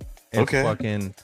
I'll give you the other one that I'm using, but you can utilize them all together, and you can tie them all in, and I'll explain to you how I'm doing it. But right on. And I believe that the way that I figured this out is the way that is going to be going forward, and is going to be the de facto solution, because it's so fucking simple. Yeah. And all it will take for one fucking next update, or one bun package, or one better auth update to include this into their fucking dependency, and then boom, there you go. Like, it's literally that fucking simple. It's gonna be seamless. Bro, it's gonna be so fucking seamless. People don't understand. Like, if you look at a lot of platforms right now, they either use Third Web, right? Because Third Web provides all the plug-in play block solutions. They use Squid, they use other platforms like this because they're all plug-and-play solutions. Because a lot of people are not really, they don't really know financial infrastructure or how to True. do system design for financial infrastructure, right? So they don't want to be liable if something goes wrong. So that's why these services exist. That's why these plug and play services exist, because it puts all the responsibility on the person that they're utilizing the platform for, right? Yeah. A lot of people don't understand that that's going to be the future going forward, but yeah, it's here. Bro. It's now. Glenn, you want to walk us out, Glenn? Well, I did have one last question for Nerdy. You know, I keep hearing from James Rule and DAI, put your money with iTrust Capital, put your XRP in iTrust Capital because you can put it in and you can't get it back out. Well, how does that make any sense? Which actually is a business model. So if you put your XRP in, you don't have to worry about anybody taking it because you can only take cash back out. So if you want to cash out, they have your XRP. Bingo. Cash. How does that? Bingo. I don't get it. Because XRP is more valuable than fiat. XRP will always be more valuable than fiat. So then maybe we should start that business. Now you're catching on, Glenn. Now you're getting it. I love you, brother. Yeah. So I can understand the rollovers. Like, so people do their retirement. They can't touch it until they're 65, whatever, anyways. So the iTrust Capital is primarily rollovers and 401ks rolled over. That's what it primarily is. That's why you can't take it out. But it is kind of shady because you can't pull out the actual crypto. That's exactly. crazy. And there is no such thing as crypto insurance, meaning that no matter what platform you use, any kind of risk, any kind of platform you use, your risk is the fact that your insurance model is based upon the fiat value of those tokens and not the actual underlying asset itself. Because there is no such thing as crypto insurance. No one can insure you for the assets you lost. Once it's lost, it's lost. Well, here's the kicker. So hopefully you can roll back out of iTrust into something bigger once all this shit goes down and B of A or big banks come out. And then let's say you go into something that actually offers crypto, not just cash. Yeah. Let's say you can pull your shit out in crypto. We got to wait for that. So that has yet to happen.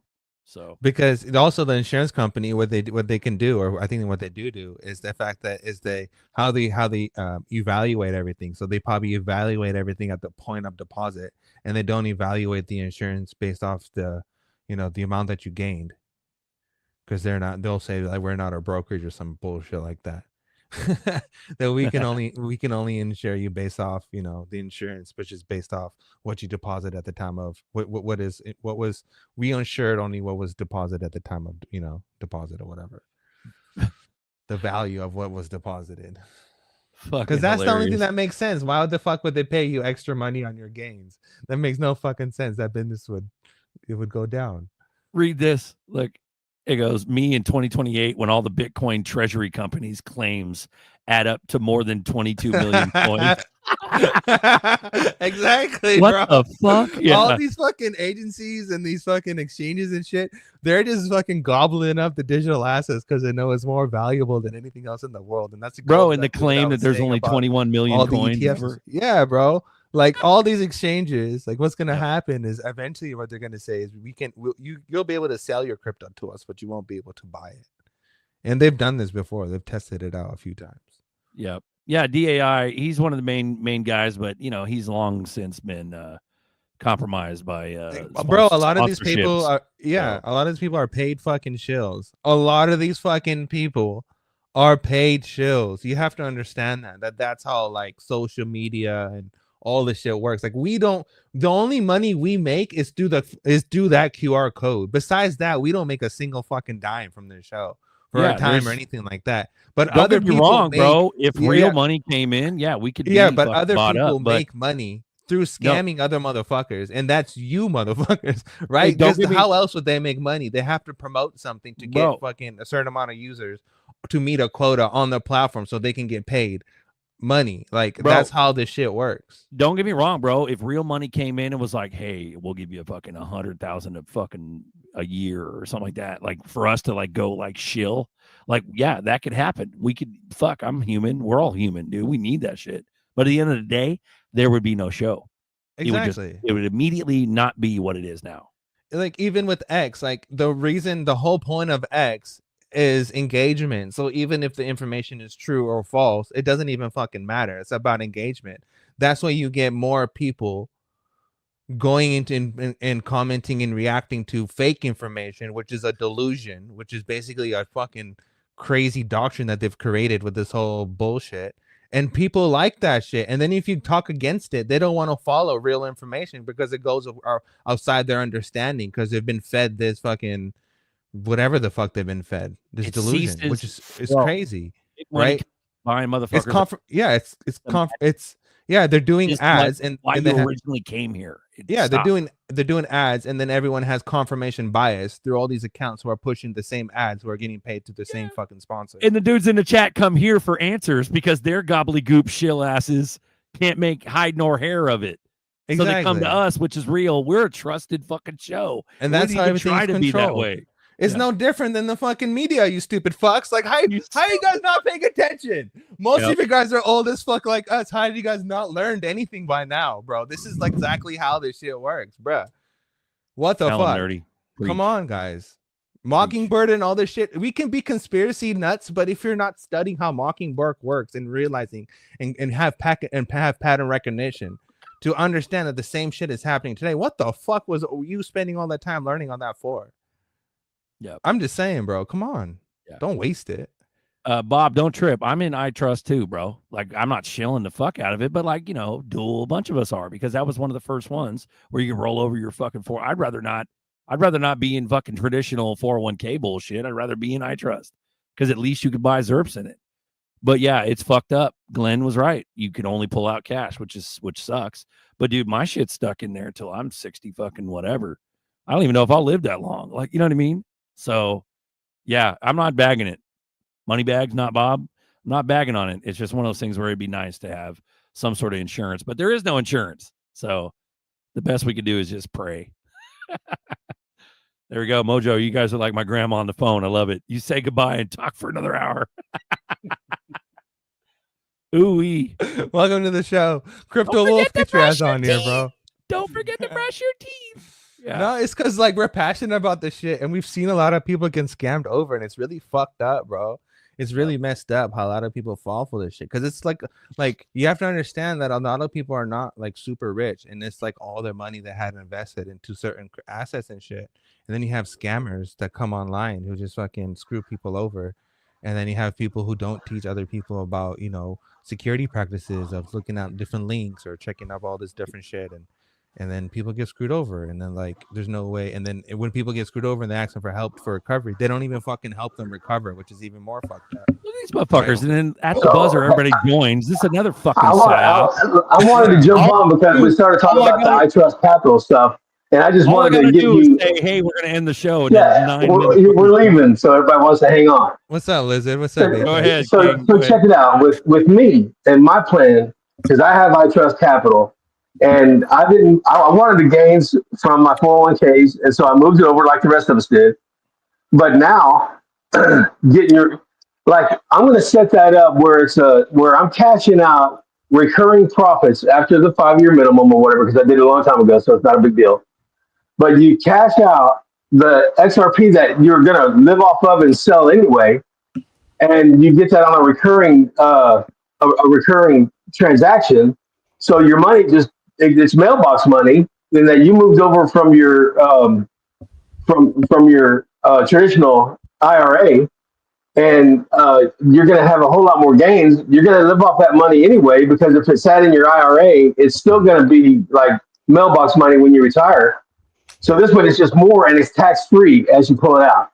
So yeah, it's money in and money out, and you're not going to get your XRP out of iTrust Capital. It's going to be fiat. But that's not what that tool is designed to do. The tool is designed to give you your monthly nuts. And you have XRP on your exchanges and your cold storage wallet, and that's your forever bag. This is just to produce money for the mailbox so you can keep on living. Bro. That's me. Bro. So earn the interest, or live off the interest, Glenn. Don't worry about being able to pull out. But that's the thing. The way that Glenn described it, though, was that DAI told him, can't get it back out. Don't say pull it again, out. Say it again. You're talking about putting it into iTrust as XRP or buying XRP through iTrust. Don't do that. Buy So through as with any exchange. IRA, with any IRA that you get into, He's not talking about IRA, King. He's talking about putting money into it. Yeah, it's a Roth. iTrust Capital is the IRA. It's a Roth, but or he's it's not talking about that. Glenn's not talking about it. He's saying the DAI is saying put money into it and buy XRP. But what he's not saying IRA. You're talking about a whole nother aspect of it. But getting money out of it is the part I'm confused about. Right. No, he's not talking about that. He's talking about buying XRP directly with his own fiat in iTrust. Don't even use iTrust for that, Glenn. That's a Use Roth. Uphold. I just fully funded my IRA for the 2025 fiscal year, $8,000, and bought Quant. You can take your money from your bank and put it into iTrust, but it's still going into that Roth account. Lizard, let me help you out with this, okay? Tell me. When it comes to like iTrust and all these things, I'm like, so Fidelity is already leaning this way where they're offering, where you can custody your crypto with Fidelity and stuff like that. Well, Fidelity already offers bank grade banking cards. So like what they offer a debit card for your IRA today, or even for your rollover or whatever. They offer debit cards directly for those accounts.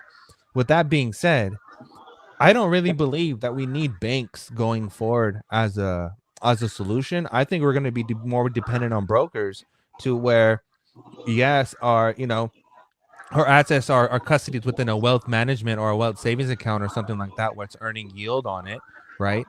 Just by holding it with them, right, automatically. But at the same time, if we did want to spend it, we'll just spend it through their card, whether it's a virtual card or a physical card, directly.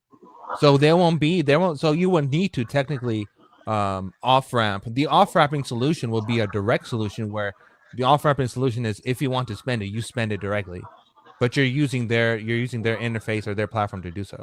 I think right, but you're talking about just spending using Fidelity. We're talking about the difference between retirements, where you can't touch it till you're fucking 65 or 70, and putting money into iTrust. It's the stupidest thing you could do is put money into iTrust. Yeah, but that's what I'm saying. Stupid. Like, if you have a retirement account, you can do all of that shit within Fidelity. Why would you use iTrust or any other platform? Well, because iTrust was the first fucking mover. iTrust was the first one to take IRAs and retirement accounts. 100%. Now Fidelity does it, and now apparently everything's going to do it. Yeah. So I would say this: So when if those you solutions use- come out, so- and if you're using iTrust, Think about the name iTrust Capital. hold on, Glenn. Real quick.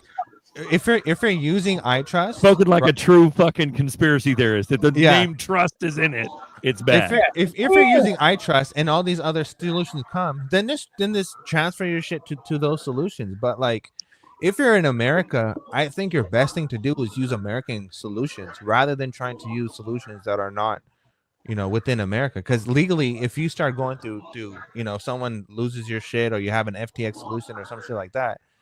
I mean, if it's not in America, I mean, good luck trying to get your money back. You're going to be into a fucking legal loophole for fucking years until you get something back. And you don't want to deal with that.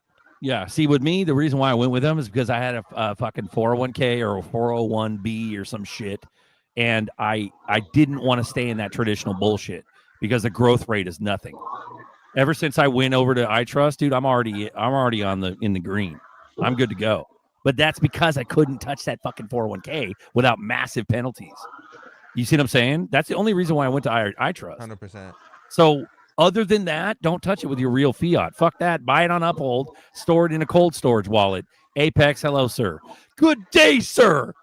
I guess it's a niche thing. Go pee, dude. I'll be back. I'm already 59 and a half, so I don't have to wait until a certain age. But you do have to wait if you want to take out your profit. There's a 5-year minimum also behind the age thing that you have to. And that's what I thought Glenn was talking about whenever he said he couldn't get his money out of iTrust Capital or having difficulty getting money out of iTrust Capital. But what I found is that if you set up a recurring transaction for every month or every 2 weeks, that you get that dividend out of iTrust Capital, then it's automated and it's not an issue. The problem with getting it out is like somebody saying, "I want all my money today." Then you got problems because that's not how it works. You think you have to wait till like you're 65 or that's something? Not what I was talking about. What these guys, what DAI and James Rule are saying is that if you want to protect your XRP, you put it into I Trust Capital. And I'm saying that's bullshit because you can put it in, but you can't get it out. I Trust Capital will only take fiat. They will not take crypto. They will take XRP, according to these guys. You can put it in. The whole point is in their premium account, you can put the XRP in. And this is the reason why it's so safe and protected is because you can never take it back out. You can only take back out fiat. Well, why the fuck would I put XRP in there and only be able to get fiat out? I don't want the fiat. I want. Well, you save 45% on taxes.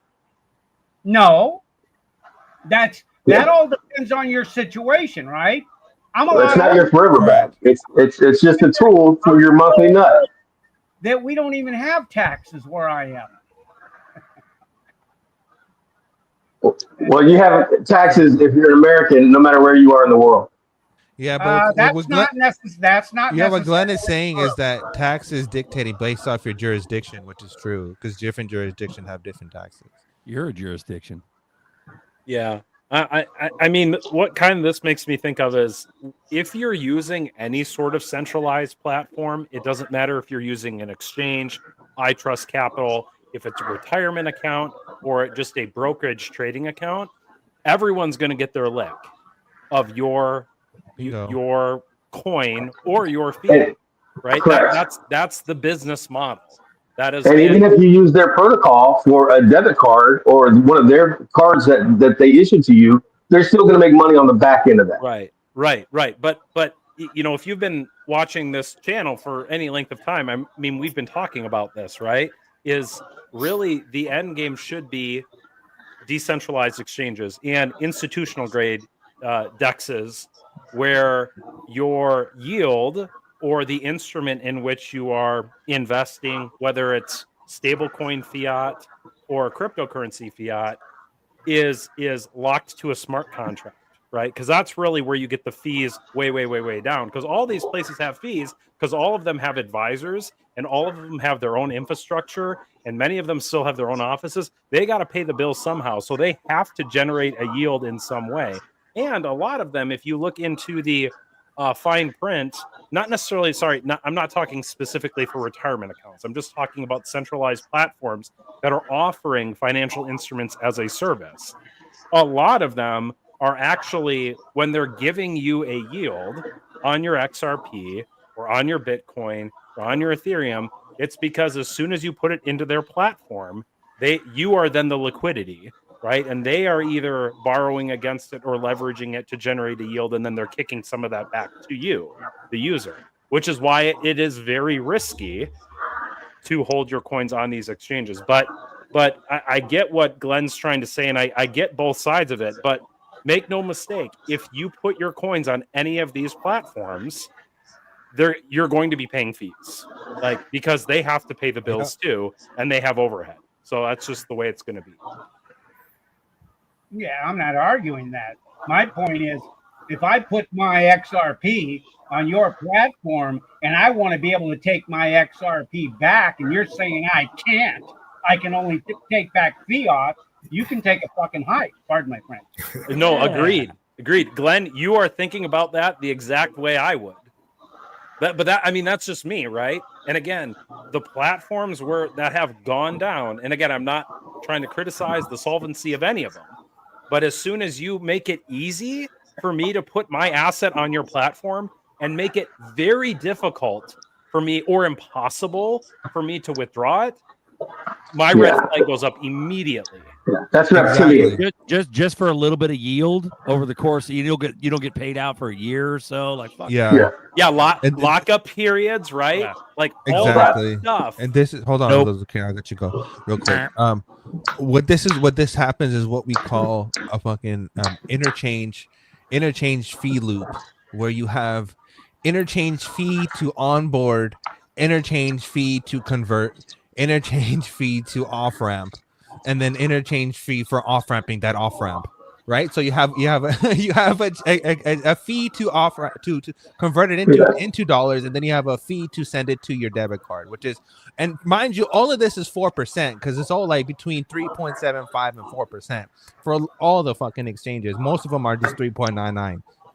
So they're taking multiple 4% fees from you as you're transacting on their platforms, which it probably accumulates to probably like 17% or like, 12% There's no way or some around. shit like that, some crazy Yeah, there's no way around it. The only way And I then can you're justify fucked. paying fees in my mind, what are fees? Fees are payments, and we're all heavily invested in the payments industry. So whenever that payment goes through, that's that's going back into your wallet. I mean, there's no way you can justify it in your mind because you're going to pay fees. So fees are payments, and we're in the payment business. Yeah, yeah. But think about it. Like, I'm not anti fee. Like, you have to have a fee. I mean, essentially, like if you're transacting on just like the XRPL, for instance, there's a little bit of XRP that's burned with every transaction. That is a fee, right? So that is an unavoidable part of what makes blockchain secure and spam resistant is you have to have a fee of some sort. Now you probably also need a fee. Now, personally, I think you do have to fee to operate the infrastructure because you have whatever chain you're on, you have computers that are running some form of consensus protocol to validate the transactions, to keep the ledger, a record of the ledger, right? Those are computers somewhere that consume electricity. And until we have free electricity and free computers, like, there is going to be a fee to do that. So, but the question is, like, or the promise of decentralized exchanges and holding these tokens and being able to generate or create products on the ledger is you can nearly eliminate the cost of these fees. Like, I just did a quick Google, and again, I'm not in iTrust Capital. iTrust Capital charges a 1% trading fee to buy or sell crypto on their platform. So if you're rebalancing your portfolio at all with buy or sell, they're charging a 1% fee on whatever the rebalancing is. Coinbase actually doesn't publicly disclose a full fee sheet. It says, well, it depends on market rates, it depends on your payment method. Like, I can't find anything on Coinbase that publicly discloses a consistent fee structure. But the hope is that eventually you get to a point where you're so efficient and these protocols are so secure and so ubiquitous that we can just stake it on the DEX. You can put your retirement account on there. You can put your savings account. And how is it secure? It's secured by the computer code, and it is also secured by the smart contracts that operate on those ledgers. And that is where you'll never get zero fees, but you won't get a 1% spread fee when you're trading using liquidity pools on the XRP ledger. And so, yeah, the reason why I say that is I've been in this space since 2013. I've seen a lot of people get hurt. And when we're in a bull run like this, you see a lot of marketing campaigns from these centralized exchanges, a lot of these places that are wanting you to custody your crypto on their platform. Why? Because then they can lend it out. Then they can charge trading fees on the crypto or the fiat that you put on their platform. It's all just a money grab. They do not have your best interests at heart. They have their best interests at heart, and they will try to incentivize you anyway to put your stuff on their platforms and keep it there. And I would just say the world of crypto is full of, it is a boulevard of broken dreams with Celsius, Voyager, Three Arrows Capital. Man, there's FTX, right? Do not trust any of these centralized exchanges or platforms. I wouldn't. And when something rubs you the wrong way, like Glenn said, when he said, I can put my XRP onto this platform, but they're not going to let me withdraw it. Like, again, your red flag should go up, and I would stay 100 yards away from those places. 100%. So, and I say that not because I want you to invest in my protocol or anything I'm doing. I'm doing it because so many people have gotten burned by that. And when Celsius went into bankruptcy and people had their stuff on their platform, I think the payout, the eventual payout was years later, and it was like 60 cents on the dollar for people who lost all of their money. And there were people that lost millions of dollars in Celsius, like millions. right? So I don't know. I'll get off my soapbox, but no, bro, keep I just going. This is beautiful. You gotta bro. you gotta be so cautious, especially in a bull run right now, because everybody wants your ZRKs. Everybody wants your XLM. Yep. Everybody wants you to put it on their platform. Why? So that they can make money off of your crypto. So be 100%. vigilant.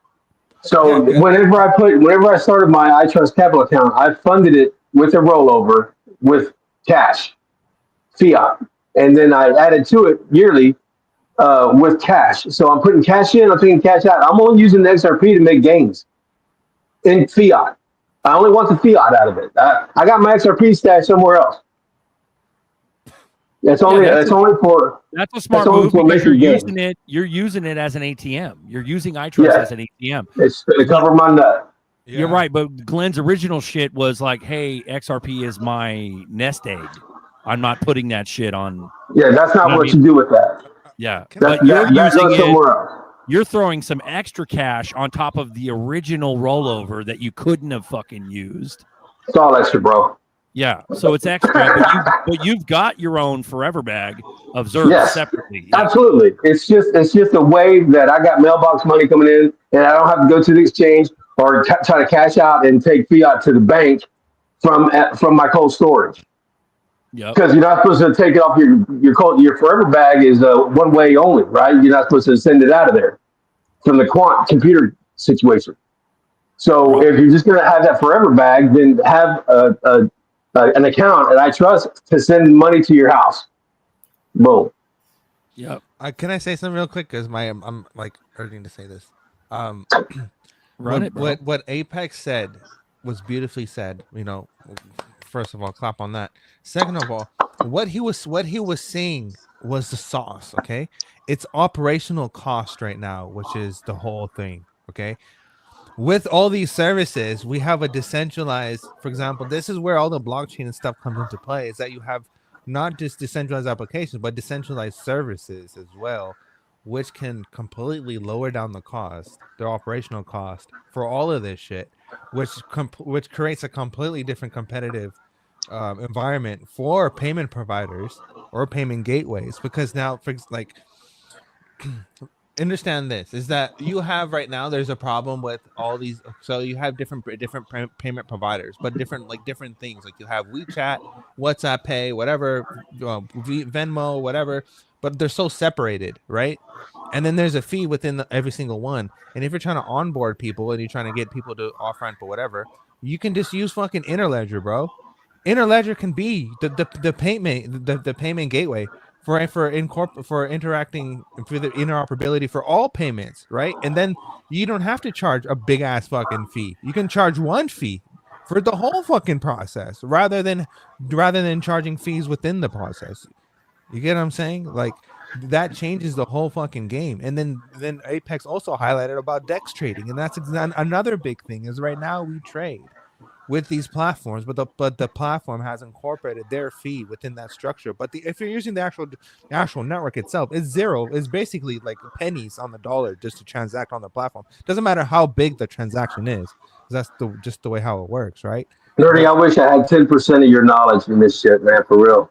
Bro, but like what Apex is saying is fucking like that's prime fucking sauce. Like that's competitive. This is next generation enterprise shit. Sauce-rated. And I'll be honest, I don't know if it's the older I get or the more gray hairs I get, the angrier I get. But again, I've been through multiple of these cycles, and more of it as it happens, I've seen more people make the same mistakes and lose everything by trusting an entity that was promising them something, right? And could not deliver and was a bad steward of some people's retirement or some people, all of their ZRPs, right?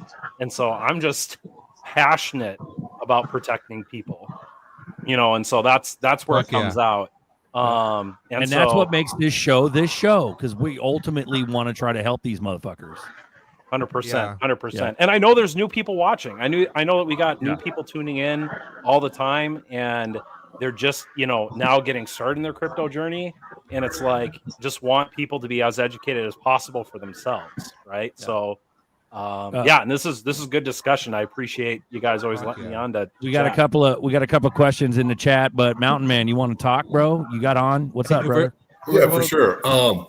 Kind of this whole discussion, for my opinion on it, would be this is probably what all the big banks are trying to settle behind the scenes with the regulations, everything coming on. How do they keep their hooks in? Where do you custodial, teaching the people how to do it? Holding, maybe it'll be a crypto CD. You put it on for 3 to 5 years, you gain money because big banks want their fees. I agree with that. They're not going to give them up. I could see companies like Caleb and Brown being absorbed into big banks, and they'll have their own crypto departments because people will feel safe. I go to Wells Fargo, I go to Bank of America, I go into the crypto department. I actually bank at Wells Fargo is one of them. And I was talking to the banker that I utilize, and he was floored by how much knowledge I have about crypto. And he wouldn't give because probably of NDAs, but he just kept smiling. And when I brought up XRP, he just looked at me like, how the fuck do you know what that is? So I think it's been going on for a long time behind the scenes. And, that's part of what the regulations are. I think exchanges will still be there, but I think off ramping and getting it'll all be through big banks eventually.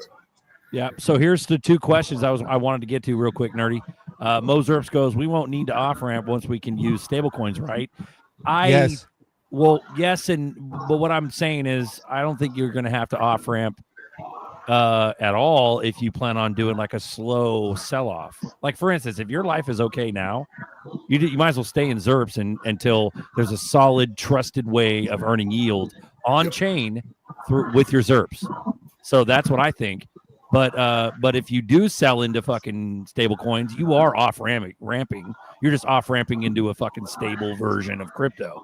And then if you have some card that offers a yield from it, and where you could pay like a Visa card, if you go into stable coin, you have a lot of fucking money in stable coin on this exchange. You can go spend your shit POS with a Visa card, but still earn 4%. Like that's what you are talking about, right? Yeah. Click the link below and get your coffee time debit card. Yeah, fuck all that. That's the same thing as off ramping. You're just off ramping into fucking stable instead of fiat, and you're slowly spending it as fiat through Visa. That's what you're doing. Correct. And because you're right. And that's the other sauce is that it is through Visa because you're still off ramping. The only way to become a card issuer is to go through a Visa or MasterCard program and become a Visa or MasterCard partner. We're still bobottlenecked. It's the only way to be a card issuer because your card issuance is through their fucking platform. But they're not going to replace. They're not going to replace every point of purchase sale machine at every convenience store in the country just so we can use crypto. They're going to. Well, that's what I was. Yeah, but Nerdy, what if they accept XRP? You're still off ramping, motherfucker. You're still off ramping. You're not getting fiat. You're just getting that Snickers bar. And another thing is that card element, right? Whether it be physical or virtual, that card element is a human interaction element. That's how you get human interaction to like the real world. Like that's your off-ramping solution, whether it be physical or digital. But I believe it's going to be more virtual in the future, where we just completely abandon physical fucking things and everyone just uses Apple Pay and Samsung Pay for everything. I believe that's the future. Yeah, that's when Antichrist is here. The new Temple Mount is fucking built, and fucking cash is out of his existence. Yeah, you know what I mean? I believe that. I 100% believe that passkeys, like OpenID, OAuth solutions, and like virtual cards is the future. We get rid of passwords. We have the smoothest onboarding process in the world. We don't have to worry about nothing. Everything's easy to manage, and recovery is a fucking breeze because everyone either recovers through their email or they recover through their passkey, whatever. Is that when they scan our irises and pre-crime is a real thing? Like Face ID or Touch ID. That is the future. Yeah. That's literally where we're headed. And all these solutions already exist because OpenID is literally the new standard of the fucking world. So, and we all have to get funny tattoos on our foreheads. Funny little tattoos. Yeah. Here's another. Oh, sorry. Go ahead, Glenn. I said, what if they scan your butthole? They might.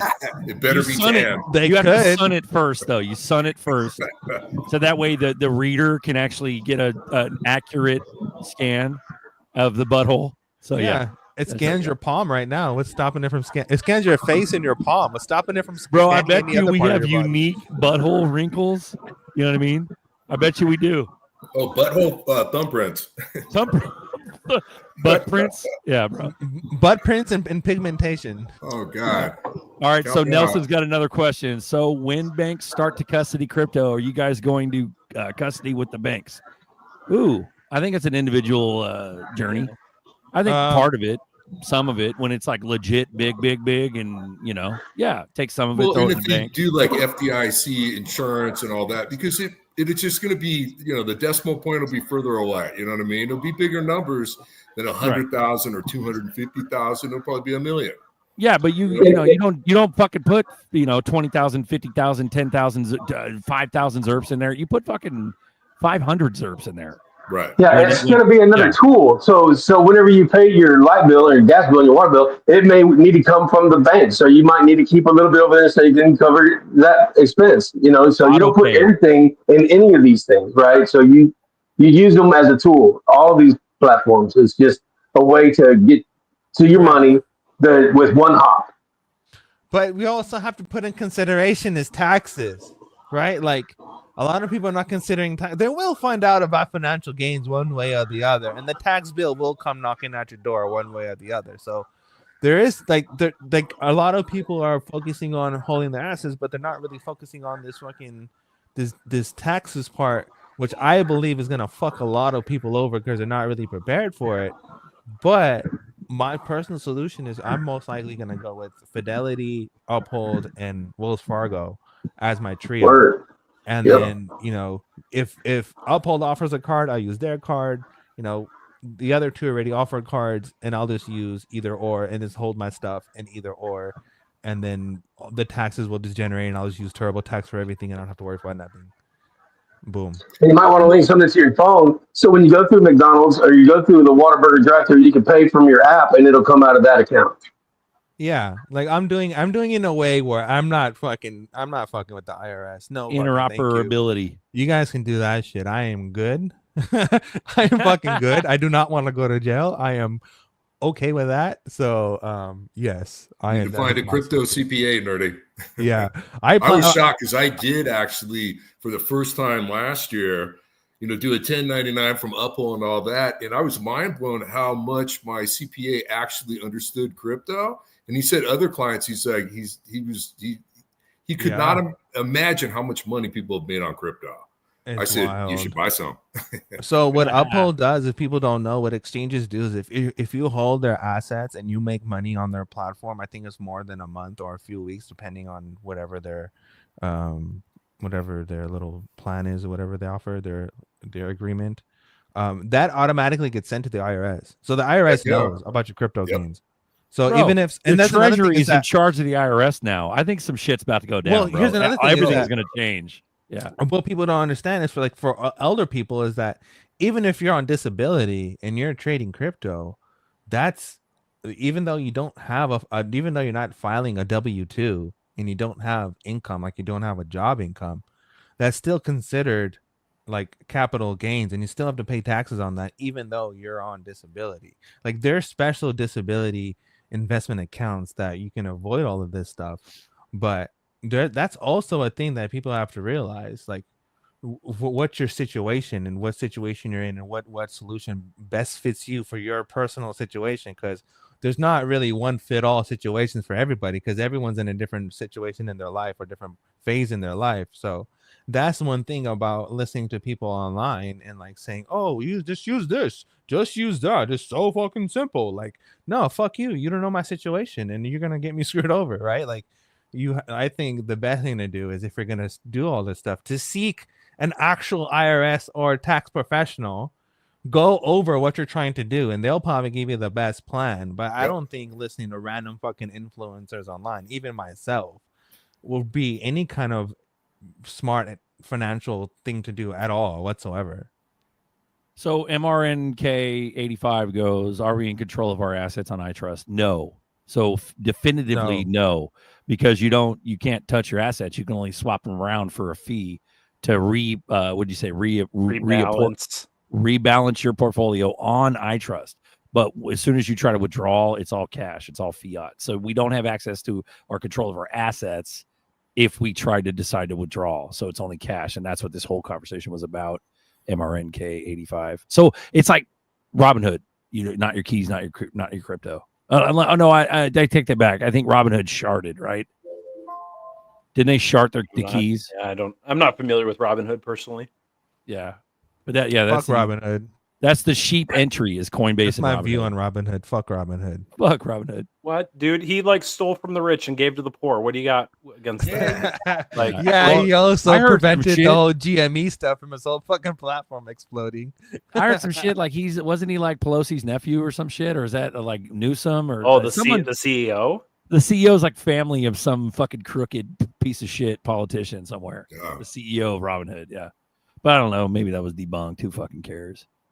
Well, I always think when they're taking your photo to move your crypto off with like Uphold or whatever, you're going to get fees and taxes. Well, yeah, I don't know why Uphold asks for mine like every 90 days. Yep. I don't understand that. Yeah, Hey, we I need like your Uphold, ID but that, again. it kind of freaks you out. It's like, why? I just did this like 3 times in the last year. What's wrong with your what's wrong with your system? Yeah, Papa, the thing is that they have what Doge is doing with the whole AI stuff, and because we passed this big beautiful bill which has the 10-year ownership over AI and all this other stuff, they can track and trace your wallet. So they're using models to do that. So if you're like, for 100%. example, you registered with the exchange, and then with that exchange you had a KYC, so you registered your ID. So your ID is already tied to that wallet. Now that wallet, you bought coins and then you sent it to your private wallet. Well, now that wallet is not connected to your private wallet just by navigation through transaction history. That's so the scary thing is the so profile. Exactly. When they so create they don't need the profile. KYC. Yeah, they don't need a KYC for your, cold wallet because you already did it through the exchange.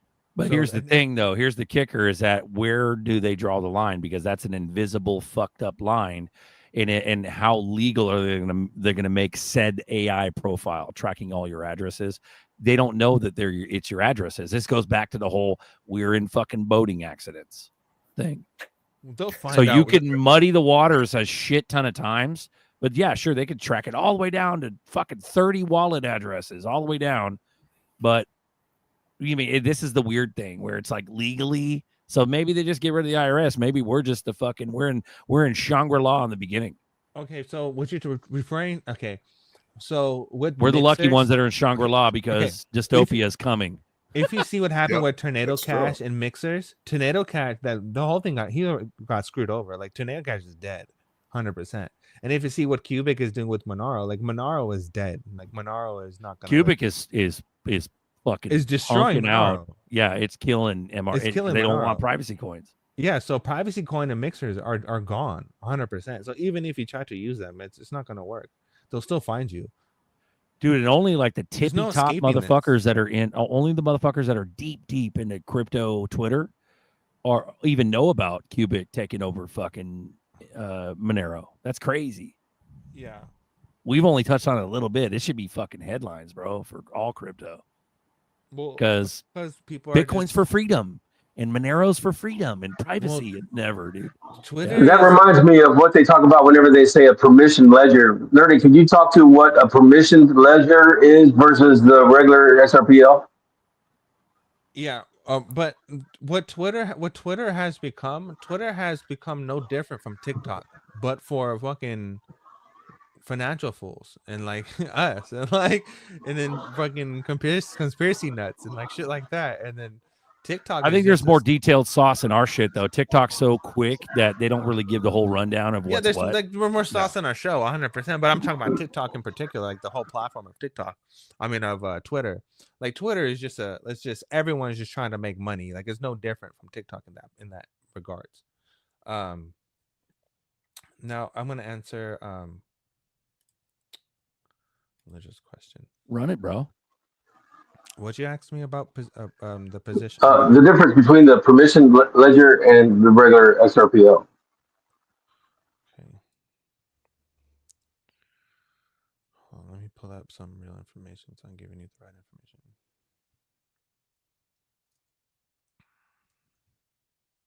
because we can do this now because we live in the future.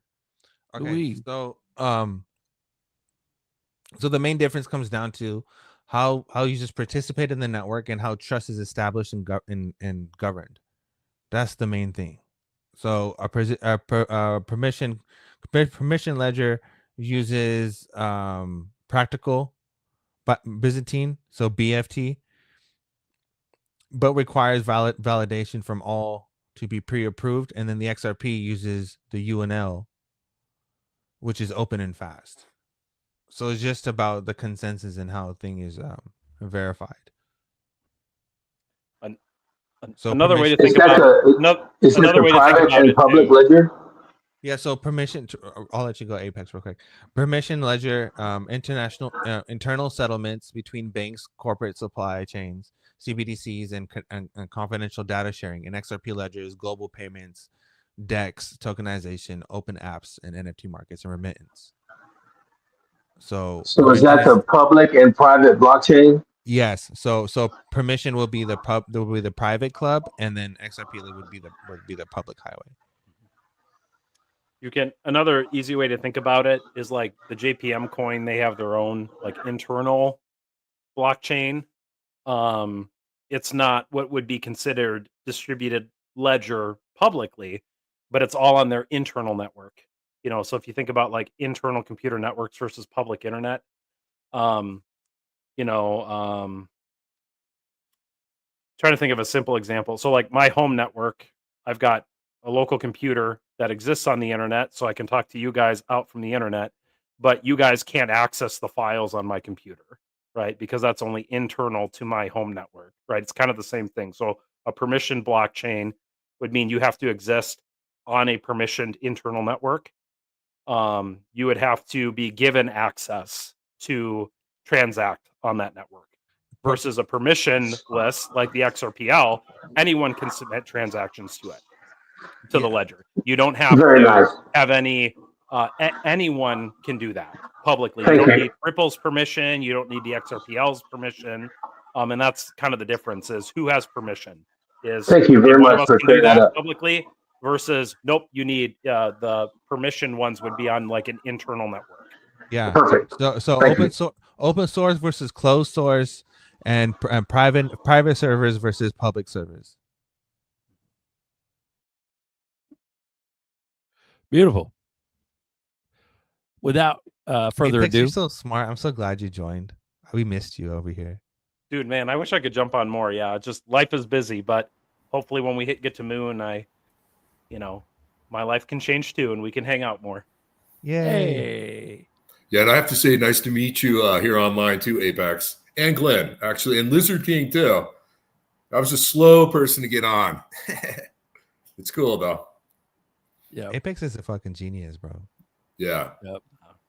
No, man, I'm just happy. I learned so much from you guys. So love to jump on when I can and share what I know and learn from you all too. I got to look up that this Cubics is buying Monero. That was some new sauce I didn't hear about. Well, no, it's not buying Monero. It's 51% like out mining. It's like weird. It's like controlling Monero. By mining Monero, so it's a mining. Owning. It's literally like because overpowering Monero is still proof of work, right? Mm-hmm. And Cubic rewards are when it mines rewards in Monero, and it's like 51% attack type shit. Interessante. But hey, it's not centralized at all. Nothing to see here. It's for free, Bubba Apex. It's for free. Yeah, let's just get down and gritty with this whole we are free, decentralized, this is sovereign fucking network bullshit, okay? Oh man. They can block a port at any moment given in time. And if you don't know what a port is, they can block any network from operating on any fucking port they want to, and that can be through an executive order, and that can even go global. Where all ISPs, all internet providers around the whole fucking world block a port, and then we're all fucked. And there's but no nerdy. Do we really need an internet? I mean, wow. Do we really need it? Yeah, like people forget that the internet is just a bunch of computers connected together. That's what is happening here. Is more computers that are connected together are being connected together with all these computers. But how they interact with each other is the sauce. But at the same time, they're still just fucking computers talking to other fucking computers, and they can stop other computers from talking to other computers any moment they want. Exactly. Exactly. Bro, the way I look at it is that's the internet. They created this shit. This is the next fucking iteration of the internet, just like they created the internet and they knew exactly what it was supposed to do and gonna do. And look where we're at now. We're fucking ordering DoorDash and fucking Uber, and we're slaves to the system. And so we're gonna be slaves to crypto for sure. But we're the pioneers, so they got to give us some sort of bennies out the gate. Hey, I'm here to profit from it, man. Yeah, bro. I'm profiting from it since 2013, and I'll It's profit about- from it too. It's like It's not just retirement. Like I'm not, dude, when I think of retirement, like in the traditional sense of retirement, where old folks are like, well, I get to stay home now and I can water my garden. No, I want like absolute fucking freedom. Like, fuck you. I live everywhere. I got like That's what we're 10 for. fucking houses that I don't own. They're in some fucking holding company somewhere. I could do It's whatever. the fuck freedom I of want. movement. The Yeah. freedom of movement. Amen. And that shit, I want planes, boats, planes, cars, automobile, everything. I can just wherever the fuck I want to go, not go anywhere if I don't want to go anywhere. If I can do whatever the fuck I want, anytime, anywhere, anyhow. Like that's what it's about. I have a Go ahead. question for people who are not thinking about the future, war scenarios or whatever. Imagine this scenario. Right now, we're in a moment in time where everyone's onboarding onto the internet. What happens if we go into a moment in time, let's just say 100, 200 years into the future, where there's some kind of event that happens where someone cuts the internet lines in the ocean. Someone literally severs the connection to the rest of the world. That would be if everyone's data and everyone lives on the quote unquote cloud, which is all these networks, and they cut that fucking line, you're fucked. And then what happens? Imagine if people upload, quote unquote, people's, consciousness or whatever Microsoft is trying to do into that system, and you lose your loved one. Then what happens? Like, I know this sounds like sci-fi shit, but these are real things that are happening, and I believe that. Yeah. Then we go to Starlink. But even at that, like even satellite geo infrastructures are not as fucking resilient as people think that they are. That shit can like one blast from the sun and they're fucked. Like they're out for a good amount of time before they come back online. See, nerdy. there's a lot That's of okay factors. because you said that's 1 to 200 years in the future, and I'll be long gone, and my bones will be dust, and that's someone else's problem. Yeah. Even if it's even if it's 10 years into the future, this whole space is a tool to get what you want. So get in this thing, get out of it, get your land, get your gold and silver, get your solid stuff built up, because it's all built on a house of cards. And if it happens in the next 10 years, make sure you have a Gen X friend that knows how to read maps, build stuff, fix things, instead of depending on AI. You're gonna need an electrician and a welder. What happens if this happens? What happens if they do utilize Starlink and then do migrate the whole internet infrastructure into space, right? And then no one will be able to shut off the fucking system because it's to be too far away from me to shut off the system, and then they're really fucked. That's even that's worse. the whole plan is we're going to be hopelessly. It's like small business. We look at Walmart, Amazon, bro. We are hopelessly trapped in that. There is no abolishing. Yeah, there is no abolishing Walmart. There is no abolishing. There is Amazon. no It's too abolishing big. this shit. It's too big to fail. It's being literally. presented to you as a fucking way, to promote a way of, We're too dependent on it, bro. Revolution, blah blah blah. But in a way, Bro, at the end that of the Chinese day, they're part- just migrating their infrastructure in a way that Bro. it can't be compromised. Bro, that Chinese part I need for my computer. There is no fucking shop. There's nowhere I can go to get it. It's all Amazon. Period. Like I really want to buy $1 million vase from Japan. Really, that's my first thing to do. $1 million base. Vase, like to hold flowers. Or like a Ming vase. dynasty or something. Vase from Japan. Okay. I'm being sarcastic. Oh, okay, yeah. Well, you can find it on Amazon. Telling you, bro. I'll sell you a vase for $1 million. There is no going back. The small mom and pop, there is no going back, bro. We're going to be hopelessly dependent on. Sure, we'll start manufacturing shit in the States, but mom and pops are out the window, bro. Gone. Yeah, but I don't think so. I don't believe that. You don't believe so? No. I believe that there is a line where I believe that America's manufacturing and the good old America is coming back. I believe Detroit is coming back. I believe everything of manufacturing. If you see what's going on with the tariffs and then Trump telling people to build shit here and all that stuff, I believe that America is going to be rejuvenated. So all the promises. I don't think it's doom and gloom for America. Maybe for other countries. Well, you better bring that work ethic back first, because that's the first thing that's going to have to happen. You're going to have to it's have. Happening. I think it's happening. Look, the Gen Alpha, there's hope. There's fucking hope. I agree with you. About being able to buy eggs from a local chicken farm that's not fucking, what's that fuck Dyson? Like, we're not talking, like, I'm talking about buying fucking eggs from old Miss Mary down the street, and she's got fucking 3,000 chickens, and it's the best eggs around. Like, that shit does not exist. Bro, but if we in some places it does, though. Yeah. It charges less if you bring your own egg carton back. You got to be nice to old Miss Mary. If you really look at what United States is doing and what Trump is doing is creating complete sovereignty of the nation, meaning that we're no longer dependent on a specific financial system or standard or whatever. We have our own shit, right? We have our own everything. Trump is the lizard king. Our own. We're managing our own treasuries. We're managing our own network. We're managing our own. We're making our own shit. No more reliance on China. We're manufacturing everything here, and then we start being the export, because our exports are really down. We import more shit than we export. We need to export more stuff, and I think that's where the golden age of America, make America great again, and all these things. I think that essentially means make manufacturing and all these things, because that's how you bring back jobs and create prosperity and blah blah blah. But the other factor is that, okay, you give people jobs, but there's no purchasing power within the money that they're getting paid. Well, how do you restore that? And I believe that's why Judy plays such a big role, because that convertibility for 50 years, that's 50 years of purchasing power. Right. So if you think about it in that way, we're kind of at a 1930s, 1920s moment in history again for the United States. So even if we do have a 90% correction, which is why so many corporations are cashing out and holding large amounts of cash, which we've never seen so many corporations hold this much cash on their balance sheet, which I believe that they're waiting for this correction to happen, just like the Great Depression. So they bite up their asses for cheap and more and have, money left over. And at the same time, it's like, everything recovers, and it's like it is a beautiful America.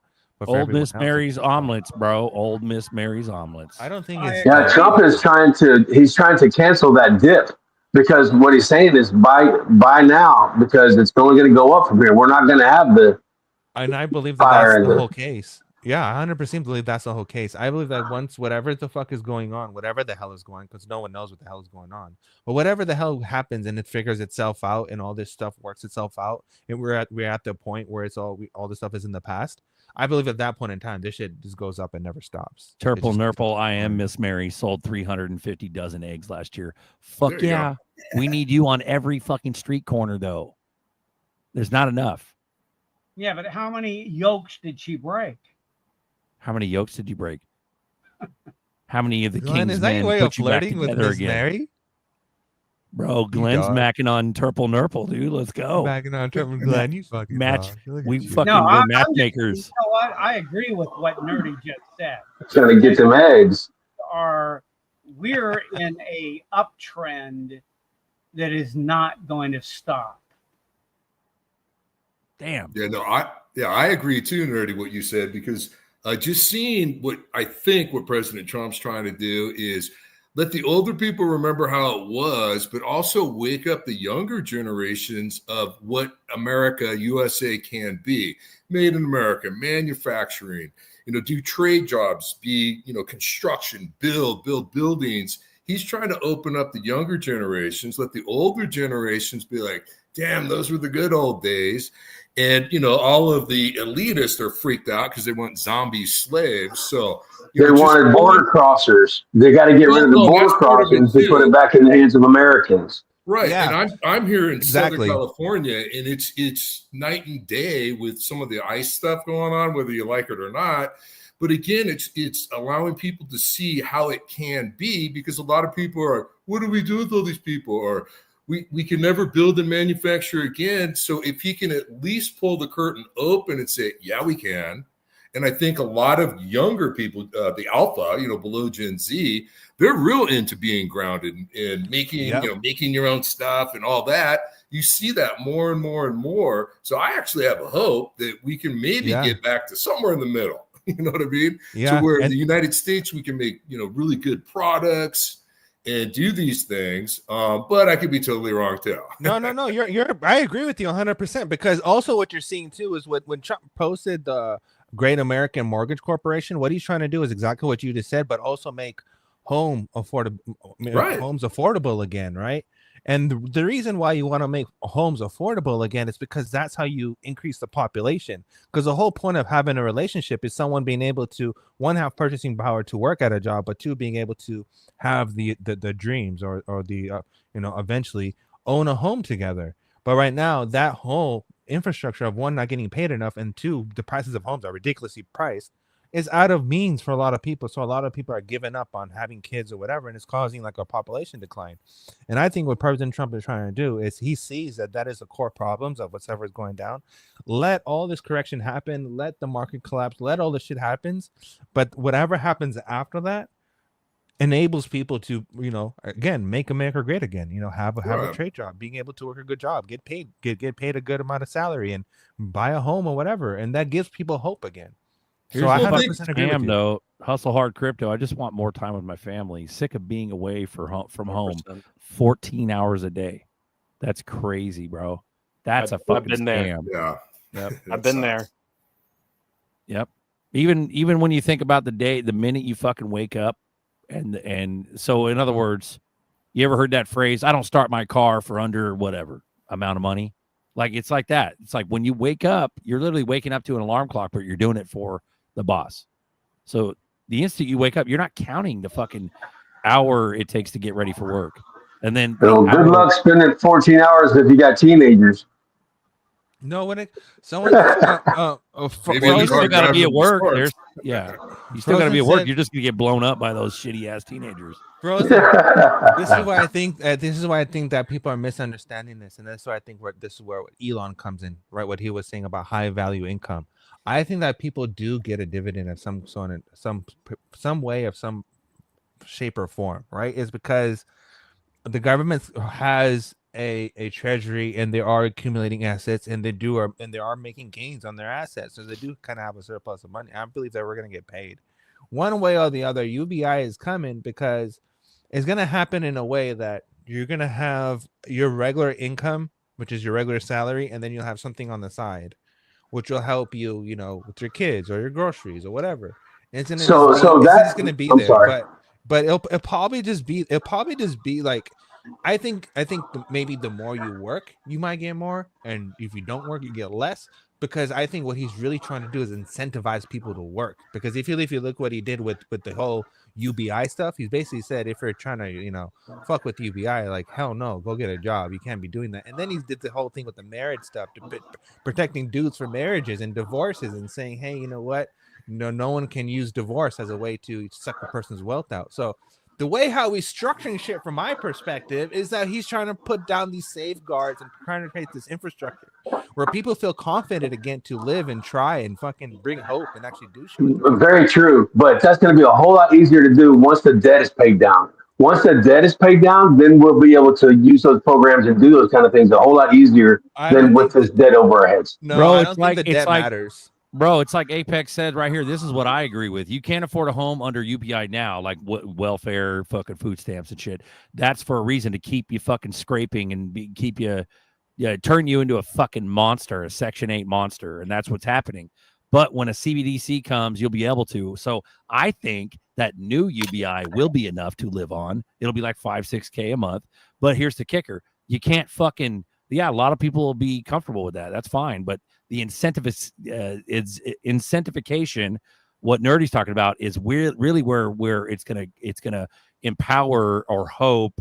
It's gonna give hope to people to want to be creative and build and do things. Exactly. Because you can work and be a fucking magic because you're not worried about survival at that point. Exactly. And if Bro. even like you have a fallback, But it's even if dystopian as fuck, though. it is, but at the same time, Yeah. like it's like a mix of capitalism and socialism. It's 100% a mix of it, right?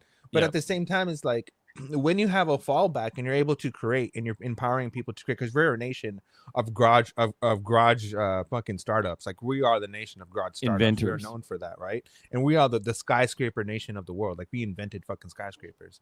So you combine those things together. Like America has this, like the natural America dream is to like build a business in your home, get with your buddies, build something together and own a corporation or build a business together. And we all have a good life and we all celebrate and get married and have kids and all our kids play together. Like that is kind of like the American dream. And that has been carried on for ages, right? Like trade jobs are not a bad thing as long as you have a family and grow and do something. Like that's fine. You're content with your life. But yeah, I forgot where I was going with this, but yeah. I know. I don't think that we're going into a bad place. I think we're going into a more powerful place where UBI is used to help people even when they're down, to create ideas so they can develop more businesses. And even if you're a streamer, that is still considered a job because you're still working you're technically employed by Google. You basically work for fucking YouTube. So, not all the streams are going to work out, and there's a lot of content creators now. So even TikTok is considered a job because you get paid off TikTok.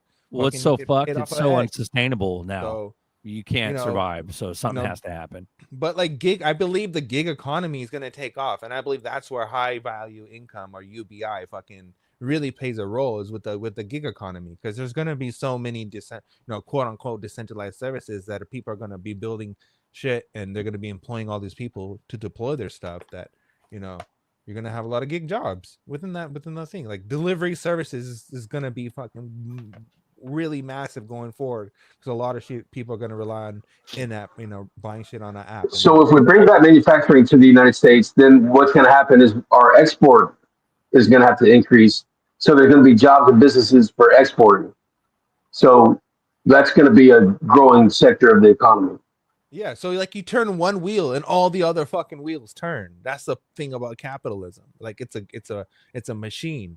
And right now we have a few gears that are not turning, and that's the fucking problem. And President Trump sees the fact that those two gears are not turning, and the reason is fucking the housing prices are too fucking high, and our dollars don't have purchasing power. But once you fix those two situations, you empower people to literally rebuild America. Like that's why tariffs and all this shit are a really big deal, because eventually, like Lizard brought up, the paying off the debt. I don't believe we have to worry about the debt. I believe that's what the tariffs are for. I believe the tariffs will fucking pay off the debt. That has nothing to do with us. Well, and having strong manufacturing also is for national security, because with sanctions and not selling, I mean, that's why Japan bombed us in Pearl Harbor. We wouldn't sell them gasoline and steel, so he's right on that, because we're so dependent. And it's like, I always just trip on the whole, the Chinese government, right, makes all the medicine, I mean, God, they could poison us, so all that kind of stuff. I think the big game plan, and again, I think it's exposure, opening people's eyes to USA can, be great again, and that. Remember the evolution of dependence? Everything was made in Japan, and then it was like Taiwan.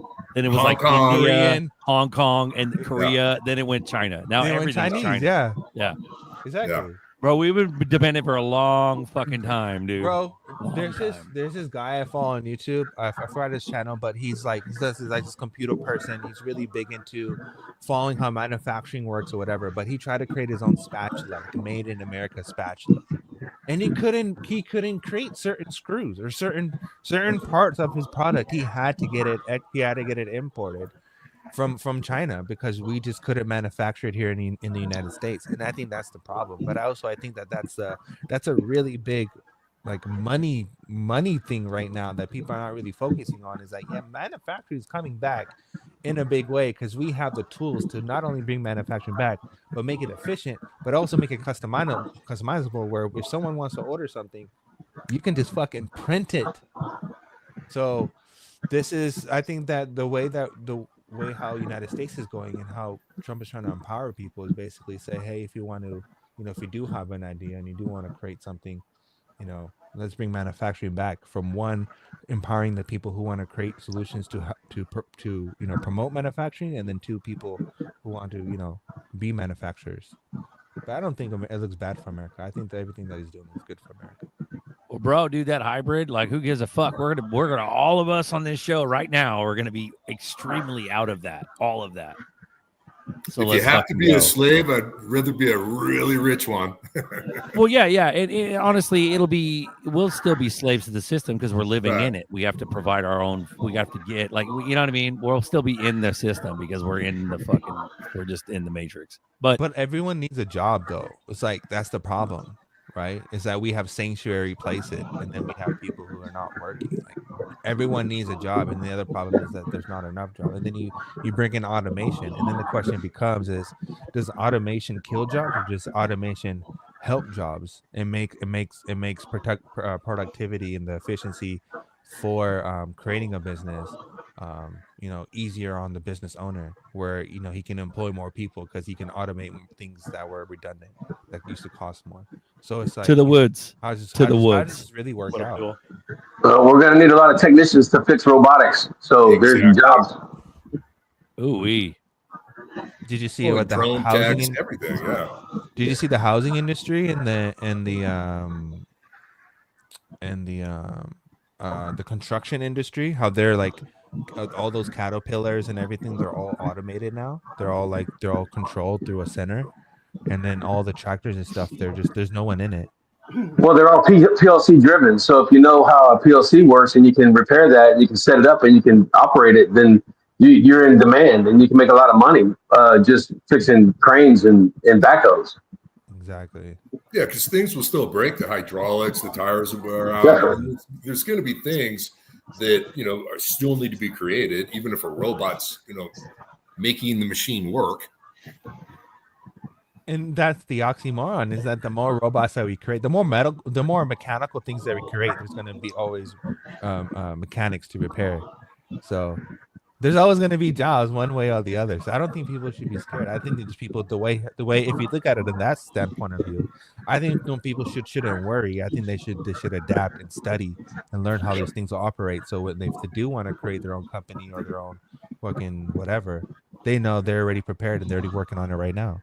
When I'm filthy fucking rich, it's already giving people hope in that manner. Go ahead. When I'm filthy fucking rich, people are gonna be like, "What do you do?" I'm gonna say I'm an underwater basket weaver. There you go. Let's just go back to being villagers growing food and making baskets. Yeah, bro. But you accept XRP for payments. Yeah. You're a village basket weaver with the QR code for payments. Well, it's education. I think that everybody's got to find their own niche, and that comes through education. So you have people around the country who don't have any hope because they don't know what to do, or they don't know how to do, or they don't do anything valuable enough to make a wage. So it starts with creating something that can enlighten people to learn how to do something that has value. And once you have that in them, once that person says, "Hey, look, I fixed this car and I got paid for it. That was pretty easy to do. I can keep doing it." Then that's one of the wheels that turns everything else. That's totally correct, because that's exactly why I think alpha generation is waking up, because they've been taught to be victims, taught to be, help me, and they're rejecting it. And that right there is very positive, to where they're starting to see, hey, I fixed that myself. It's exactly what you're saying, Mr. King. I agree 100%. 100%, because you're 100% right that they're rejecting the doctrine, the victim mindset doctrine, and they're thinking for themselves and becoming critical thinkers. And that is the most powerful thing. And that goes back to what ZRK and everyone brought out about how it only takes 1% of people to change the whole world. And that's exactly what's happening, is that this generation of people who might be listening to us, and the shit that we're saying is getting to them. Who the fuck knows how this works? Yeah. But I bet you're going to see a whole influx of vocational schools. Yeah, vocational schools and people that teach people how to make money. Yeah, well, and Trump the FAFSA grant thing that kids get, graduating college or high school into college, he just opened that up for trades, and then he put a $500 million or billion, that I can't remember reading that, into approved, you could go from high school to trade school. And that's now going to be like the grants to go, become woke in college or whatever. Now he's, aiming young people to trades. So all these dots are connected. It's amazing times. It is. I was also in a conversation that somebody was talking about, should military be mandatory out of high school if you're not going to trade school or college. So if you're not going to trade school, you're not going to college, then they had this conversation where they were asking, what do you think? Do you think military should be mandatory? If you don't find your niche, you'll have to be taught one. That's not a bad thing. You know what? That's not a bad thing. You know how many people need direction and they just can't find it? And things like that actually fucking form a person. Like that. Those are not bad things. Those are actually really good things.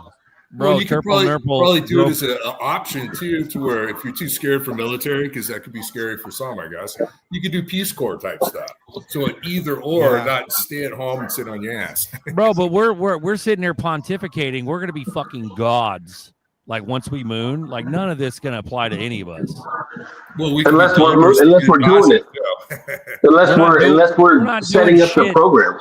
We're not doing shit, Lizard King. We're gonna be fucking. We're not getting this money to sit on and just get fat and eat steaks. We're gonna increase the population by making these things happen. I'm not getting fat, bro. I'm getting fucking. This money is going to be entrusted to us to make America great again. I think that this money, there's only a few people, and we've gone over the numbers, that are going to get rich off of XRP or any of these other assets. And the reason why you have the ears to hear and the eyes to see is to make things better going forward. So yes, we are going to be instrumental in producing these programs to get these students involved and enrolled and into a life. I believe that. I think also the drafting and all those things, like there's a lot of countries that have it. And I think what it promotes is patriotism and also a respect for your country and your nation, because I don't think we have that today. Like if you look at other generations who had that, or like a lot of us know people who are in the military or are from military families, and we have and that attitude comes all the way back from what Q said. Yeah. Q said that we were going to be given the knowledge to be able to help those that are going to need it, and they're going to need our help. Exactly. No, I agree with everyone on this panel, bro. I think everyone has a good point, bro. Bro, miss me with all that shit. There's too much litigation. Too many people are too brainwashed. I'll give it 10 years, and then I'll start being a boss. I don't think wars go away though, bro. Like I think that we are moving into a Star Wars. We're so beyond fucked. You try to help somebody, they'll bring you down with it. They'll drown. Yeah, war is not good for cross-border transactions. Yeah, I'll be honest. We wake up and Zerps is $500, $1,000 or whatever. Like they'll start listening. Exactly. Yeah. Just like you hear those stories about people who win the lottery, and then everybody wants access to that person. I guarantee we shoot up that high, in the next 5 years or whatever, people will want to listen, or they'll at least want what we have. Maybe that's the better way of saying it. I think that's a planned event. I think that's 100% planned event, because when that moment does occur, all the people who are meant to offer the asset or the way of means of attaining the asset will offer it. But right now they won't offer it because there's nothing in place. But whenever that moment comes, they're going to use the pump for the FOMO, and then they're going to use the FOMO to guide the herd into the whatever platform or whatever infrastructure they set up. And that's fucking genius, if you ask me. I think we're so psyop beyond fucking belief that it's going to take decades for people to heal enough for me to trust them. Get your fucking ass away from me. Get your crazy ass away from me. Get your NPC brain and your fucking trauma away from me. I got so much trauma. I got so much trauma in my own life that I got to figure out. I do not need some charity case near me. You know what I mean? It's moving sheep from one field to another. You got to have a dog. Whoa, say that again. What? It's moving sheep from one field to another through a gate. Then you got to have a sheepdog to run them through there, because they're all going to start following each other and they're all going to come in. That's the way it's all going to. Are you saying that we are the sheepdogs? No. I think that the tool of the sheepdog is the money. It's the XRP. It's the promise of a better life. Yeah. It's a way of but it'll be too late for them. They'll never get it. They'll never obtain it. hence UBI. Well, I think smarter they'll be the people are beneficiaries of the new system, but they won't be the. Most of those people aren't the ones buying ZERPs right now. They're not going to buy ZERPs when it's $5 either. They're not going to buy ZERPs when it's $10. They're just going to be the beneficiaries of that new system. And then Yeah, the back the end reason why rails you are all running by crypto. And by that point, it'll be, whatever. Everything will be 50x higher than it is right now. You know what I mean? Like, it'll underpin the system, but they'll just be happy to be in the new world order, right? Getting their UBI or whatever it is. the reason why you move the sheep to another field is because they've eaten all the grass and trampled all of the mud, and so now the grass on the other field is grown, and you move them over there to keep eating. So that food over there is the attraction. So there's going to be UBI. There's going to be an attraction for them all to go through the gate. They're all going to. I can see it in my mind. They're just going to all swing through that gate quickly. Yep. It's like all the companies that were building the fiber optic cables and networking routers in the mid 90s before the internet went live or was mass produced. And, all those companies, all those individuals got massively rich during the dot-com boom, right? But everyone thinks it was the dot-com boom that made a lot of people wealthy, which it was. What people don't remember was all the networking and hardware companies that were building all that stuff that supported all of those companies. And the entire network that got massively wealthy. So here's my thing, though. Here's my thing. It's like NPCs. What's an NPC, Berserker? NPC is anybody who's not us. Dead serious. It's that simple. Anybody who doesn't fucking consider conspiracy theories on a real level, because you have to understand this short, like 5-6 years, dude, with me, I'm a late bloomer. I started waking up in 2020, but I went so hardcore, so fucking head first that I had to be a certain way, and which made me clowny and crazy to everybody else, where everybody, including my entire fucking family, disowned me. So unless you've been through that too, you'll never understand. So get the fuck away from me as far as possible. Like, that's everybody's an NPC. Unless you're on this show, that's my litmus test. Unless you're on this show or in and around this show relatively closely, you're not allowed in my life. You'll find comfort in what I always say. You'll find comfort in what I always say. I always type on the chat, we're never going to usher in the age of robotics with all these people around. What does that mean? Okay. What does that mean? So there's going to be a decrease in people because what are you going to do with them? So the NPCs are kind of at the top of the list. What do you imply? Break it down. Like what you say. You speak in like parables. What are you saying exactly? Sorry about that. No, you're good. So if we're ushering in the age of robotics and it's going to take jobs or it's going to reduce jobs and we have more people than we've ever had before, there's going to be a decrease in the amount of people on the planet. Even the Georgia Guidestones said that. So that's going to happen over a period of time. And the age of robotics is going to come out of necessity through this decrease. And so the NPCs that you're talking about are going to be far, far away from you because they're going to be gone. They're on the top of the food chain. Yeah, we're already in a depopulation crisis where nobody's having babies. Sorry, go ahead. I'm going to sacrifice myself because of my age. I'm going to help repopulate the planet. Yeah. Glenn for the win, bro. Let's go. Get there's no condoms in Glenn's future. No prophylactics, no fucking none of that, bro. No birth control. Glenn's going rabbit mode. Let's go, dude. Glenn, you're a stud. It's perfect. Yeah. But yeah, no, for sure. Lizard King, I understand. I believe you, but I also think it's way faster and it's already happening right now. We are so fucked. That's why Musk keeps talking about it's not an overpopulation crisis. It's fucking way underpopulated. And we're on a trajectory where no one's having kids, bro. Exactly. You know what I mean? Bro, we can't afford it. And Japanese people are dying out, which is we can't afford to have kids. It scares the death out of me. It scares the shit out of me. Yeah. Well, let me 2, 3 kids. That's a fucking $1 million from 0 to 18. That's $1 million, $2 million, $3 million easy per kid. Okay, motherfucker, I can barely feed myself, motherfucker. What the hell are you talking about? Yeah. Let me throw something into this as a real world application. Okay. I'm 74. I'm going to be 75 this year. And you know, I grew up, I was born in Los Angeles, grew up in LA, spent most of my life in SoCal, Huntington Beach, Newport Beach, and I was married. Oh, that was a mistake, but that nevertheless, I had 2 kids. I ended up, what I noticed was in my life that all the people that I had met that had done really well in life were couples who never had children. Okay, they all seemed to have, they had a lot more than all of us who had kids because they didn't have to deal with that. And I think that was what the deep state tried to push us into. But I don't necessarily think that's where we're headed in the future. I think we need to repopulate this planet.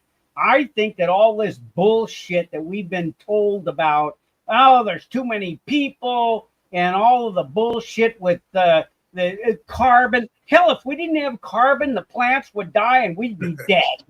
And so just looking at this from kind of a different point of view, I think that everything is now about to change. We're going back in another direction. Yep. That's my thinking. Okay, Well, here's part 2 of being scared to death of having kids. Part 2 is where the fuck is a prenup baby making fucking prenup contract where if you make a baby with somebody, they can't come back and try to fucking take everything you got. That shit's got to stop. The litigation has got to stop. There's got to be incentive for fucking birthing kids. That's the financial system that they stuck us with. Yeah, okay? But we're still in it. Hardcore. I'm not arguing with that. I agree. We're still in that. This is where this has to change, where we as men and women need to be financially, this is what I've been trying to tell my daughter. We need to be financially independent from our spouses so that we don't carry this over into, you know, if she doesn't want to be with this man any longer, then she can move away from him. Has Amen. nothing to do with finance. Amen. It has to do with, he doesn't, what do I want to say?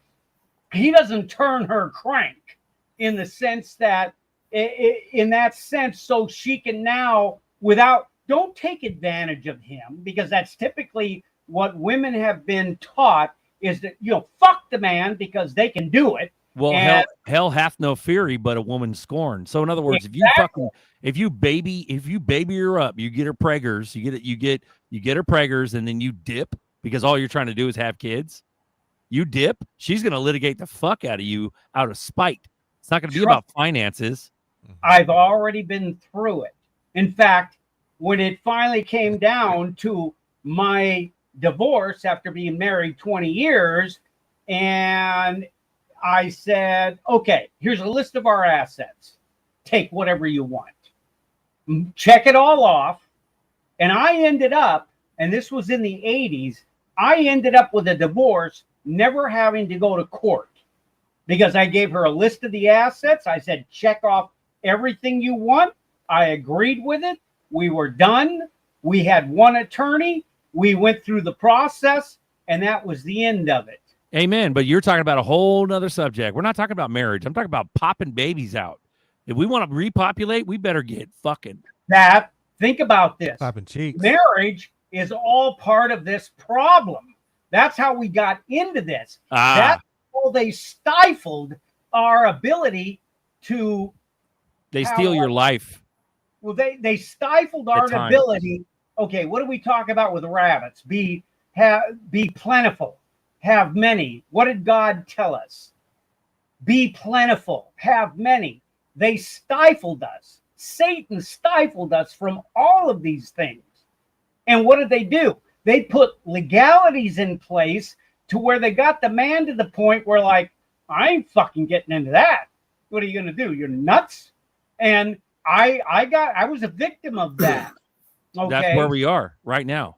I understand that, but I think this is where we're going to come out of it, because we're going to start becoming more intelligent about the choices that we make. Remember, when I got married, I was 19 years old, so I wasn't thinking with the right head, okay?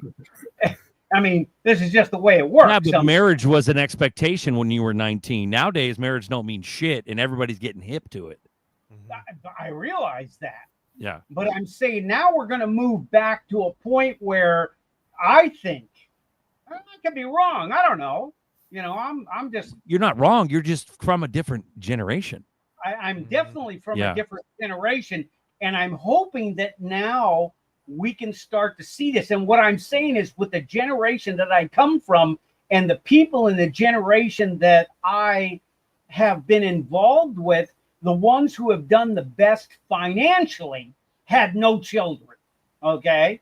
Now, I'm not saying that that's a good thing. I'm just saying that that's kind of a fact of what I saw around the people that I knew in the SoCal area. All the ones that did the best, didn't have any children, never had a fight, never had a problem with a spouse, and didn't end up depleting everything that they worked for because they weren't fighting off this other member. Okay. So I'm thinking, I don't know, that maybe if we get finance out of the family and get the families back into creating families, not having finance get in the middle of it, because that's where the problem comes in. Finance creates a wedge into the families, and then it becomes about money.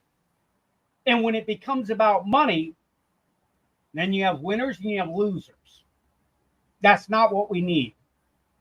We need people to get together and have families and try to bring things together. That's why I said, you know, I'm going to start creating families after I get through XRP. Yeah. I'm going to be a breeder. Bro, that's where the confusion is. It's like, okay, if we're going to go practically about repopulating, it has nothing to do with love. It has nothing to do with marriage. It has everything to do with not being scared of having kids for the financial I reason. agree with Glenn. No, Glenn is right. And I believe, bro, kind of goes back to what we're talking about, how, like, you know, to empower people to have a family is also to empower people to buy a home. Glenn, are you on X? All the ladies hit him up on X. Yeah, all Start the having ladies hit up babies. Glenn. He's No, ready to I'm clap him. I'm not on X. I don't do and never have done any social media. Okay, well then, ladies, if you're listening, do, sir. Yeah, if you're listening, contact us and we'll hook you up with Glenn. There you got it. Yeah. We got to get the fuck out of here, bro. It's like 3 hours. I'm done. Bro, it's fucking hilarious. Hell yeah, Glenn. I'm all about that. I'll throw finances down. I'll throw down. Just don't catfish fucking, no one, Glenn. Just be yourself. Don't catfish. Yep. Don't catfish. No, dude, he's gonna be tearing him up, bro. It's gonna be perfect, dude. Yep. That's right. Glenn, I love you. We love you, guys. Are we out of here, nerdy? What are we doing? Everybody's shut down. Yeah. All right, guys. Peace out. Well, it sounds good, but thanks for having me on part 2. I'll call it halftime. Mountain Man, Right Apex. on. You want to say something? What's up? To close this out, I don't know. Let's see. I said Better days Apex, ahead. not you, motherfucker. Oh, yeah, sorry. Hey, I'm new. I'm kidding. I'm done. Go ahead, close us out. I feel like you got something to say. He can close us out. Yeah. There you go. You got Apex's fucking blessing. There you go. Oh, Fuck me. now I am closing Fuck them me. out. All right. Well, Put him on the spot now. I think that we're very close to something big happening. I did read somewhere that 6 planets aligned today. I'm not really into it too much, but you know, something big could be happening. You know, just the regulations that are here. We're waiting on a few. The very last one to go. You can feel it. So better days ahead. I hope you have your bags packed. If not, it's more expensive. Beautiful. Okay, guys, we love you. Lizard King, you got anything or no? Thank you for extending the show. Appreciate that. The ETFs will move the markets. Nice. Apex? Yeah, love you all. Looking forward to hopefully a very active September and October for the Clarity Act or whatever passes. And I think we go a lot higher from here after that. But Congress is in recess until September, so I expect it to be choppy for right now, but that's okay. Total strong. Let's go. Beautiful. We love you guys. Keep your heads up. We'll see you tomorrow. Later.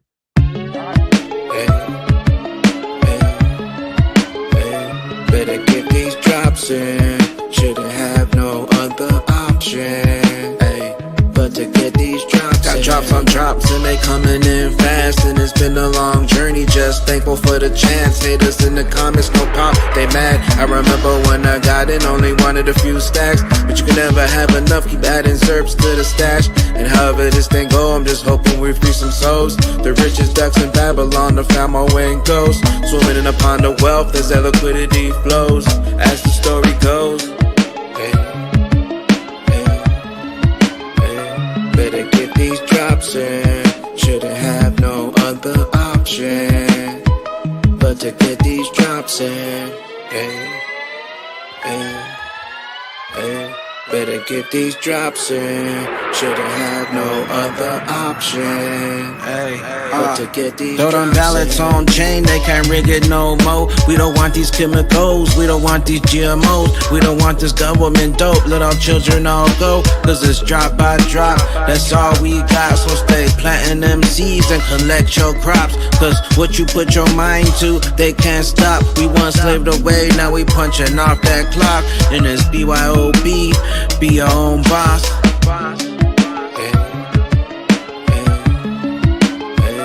Better get these drops in.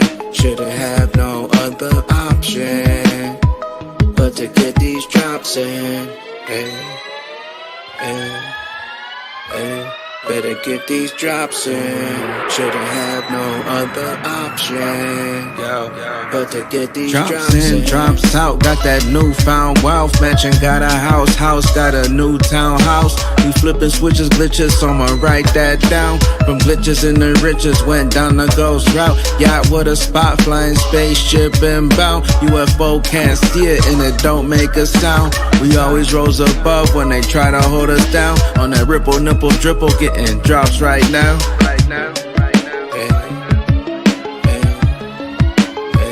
Better get these drops in.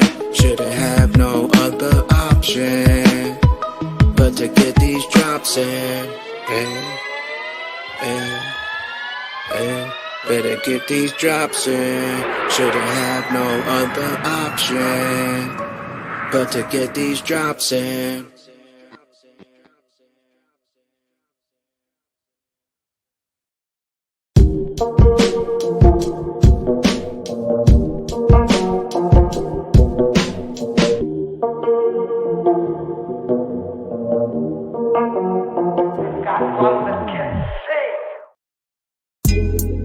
Coffee time with Berserker and Uncle Buster. Doors open.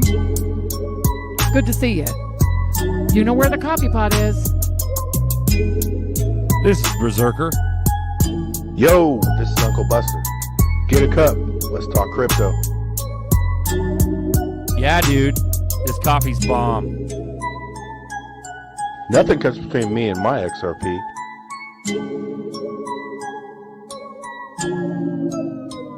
All in.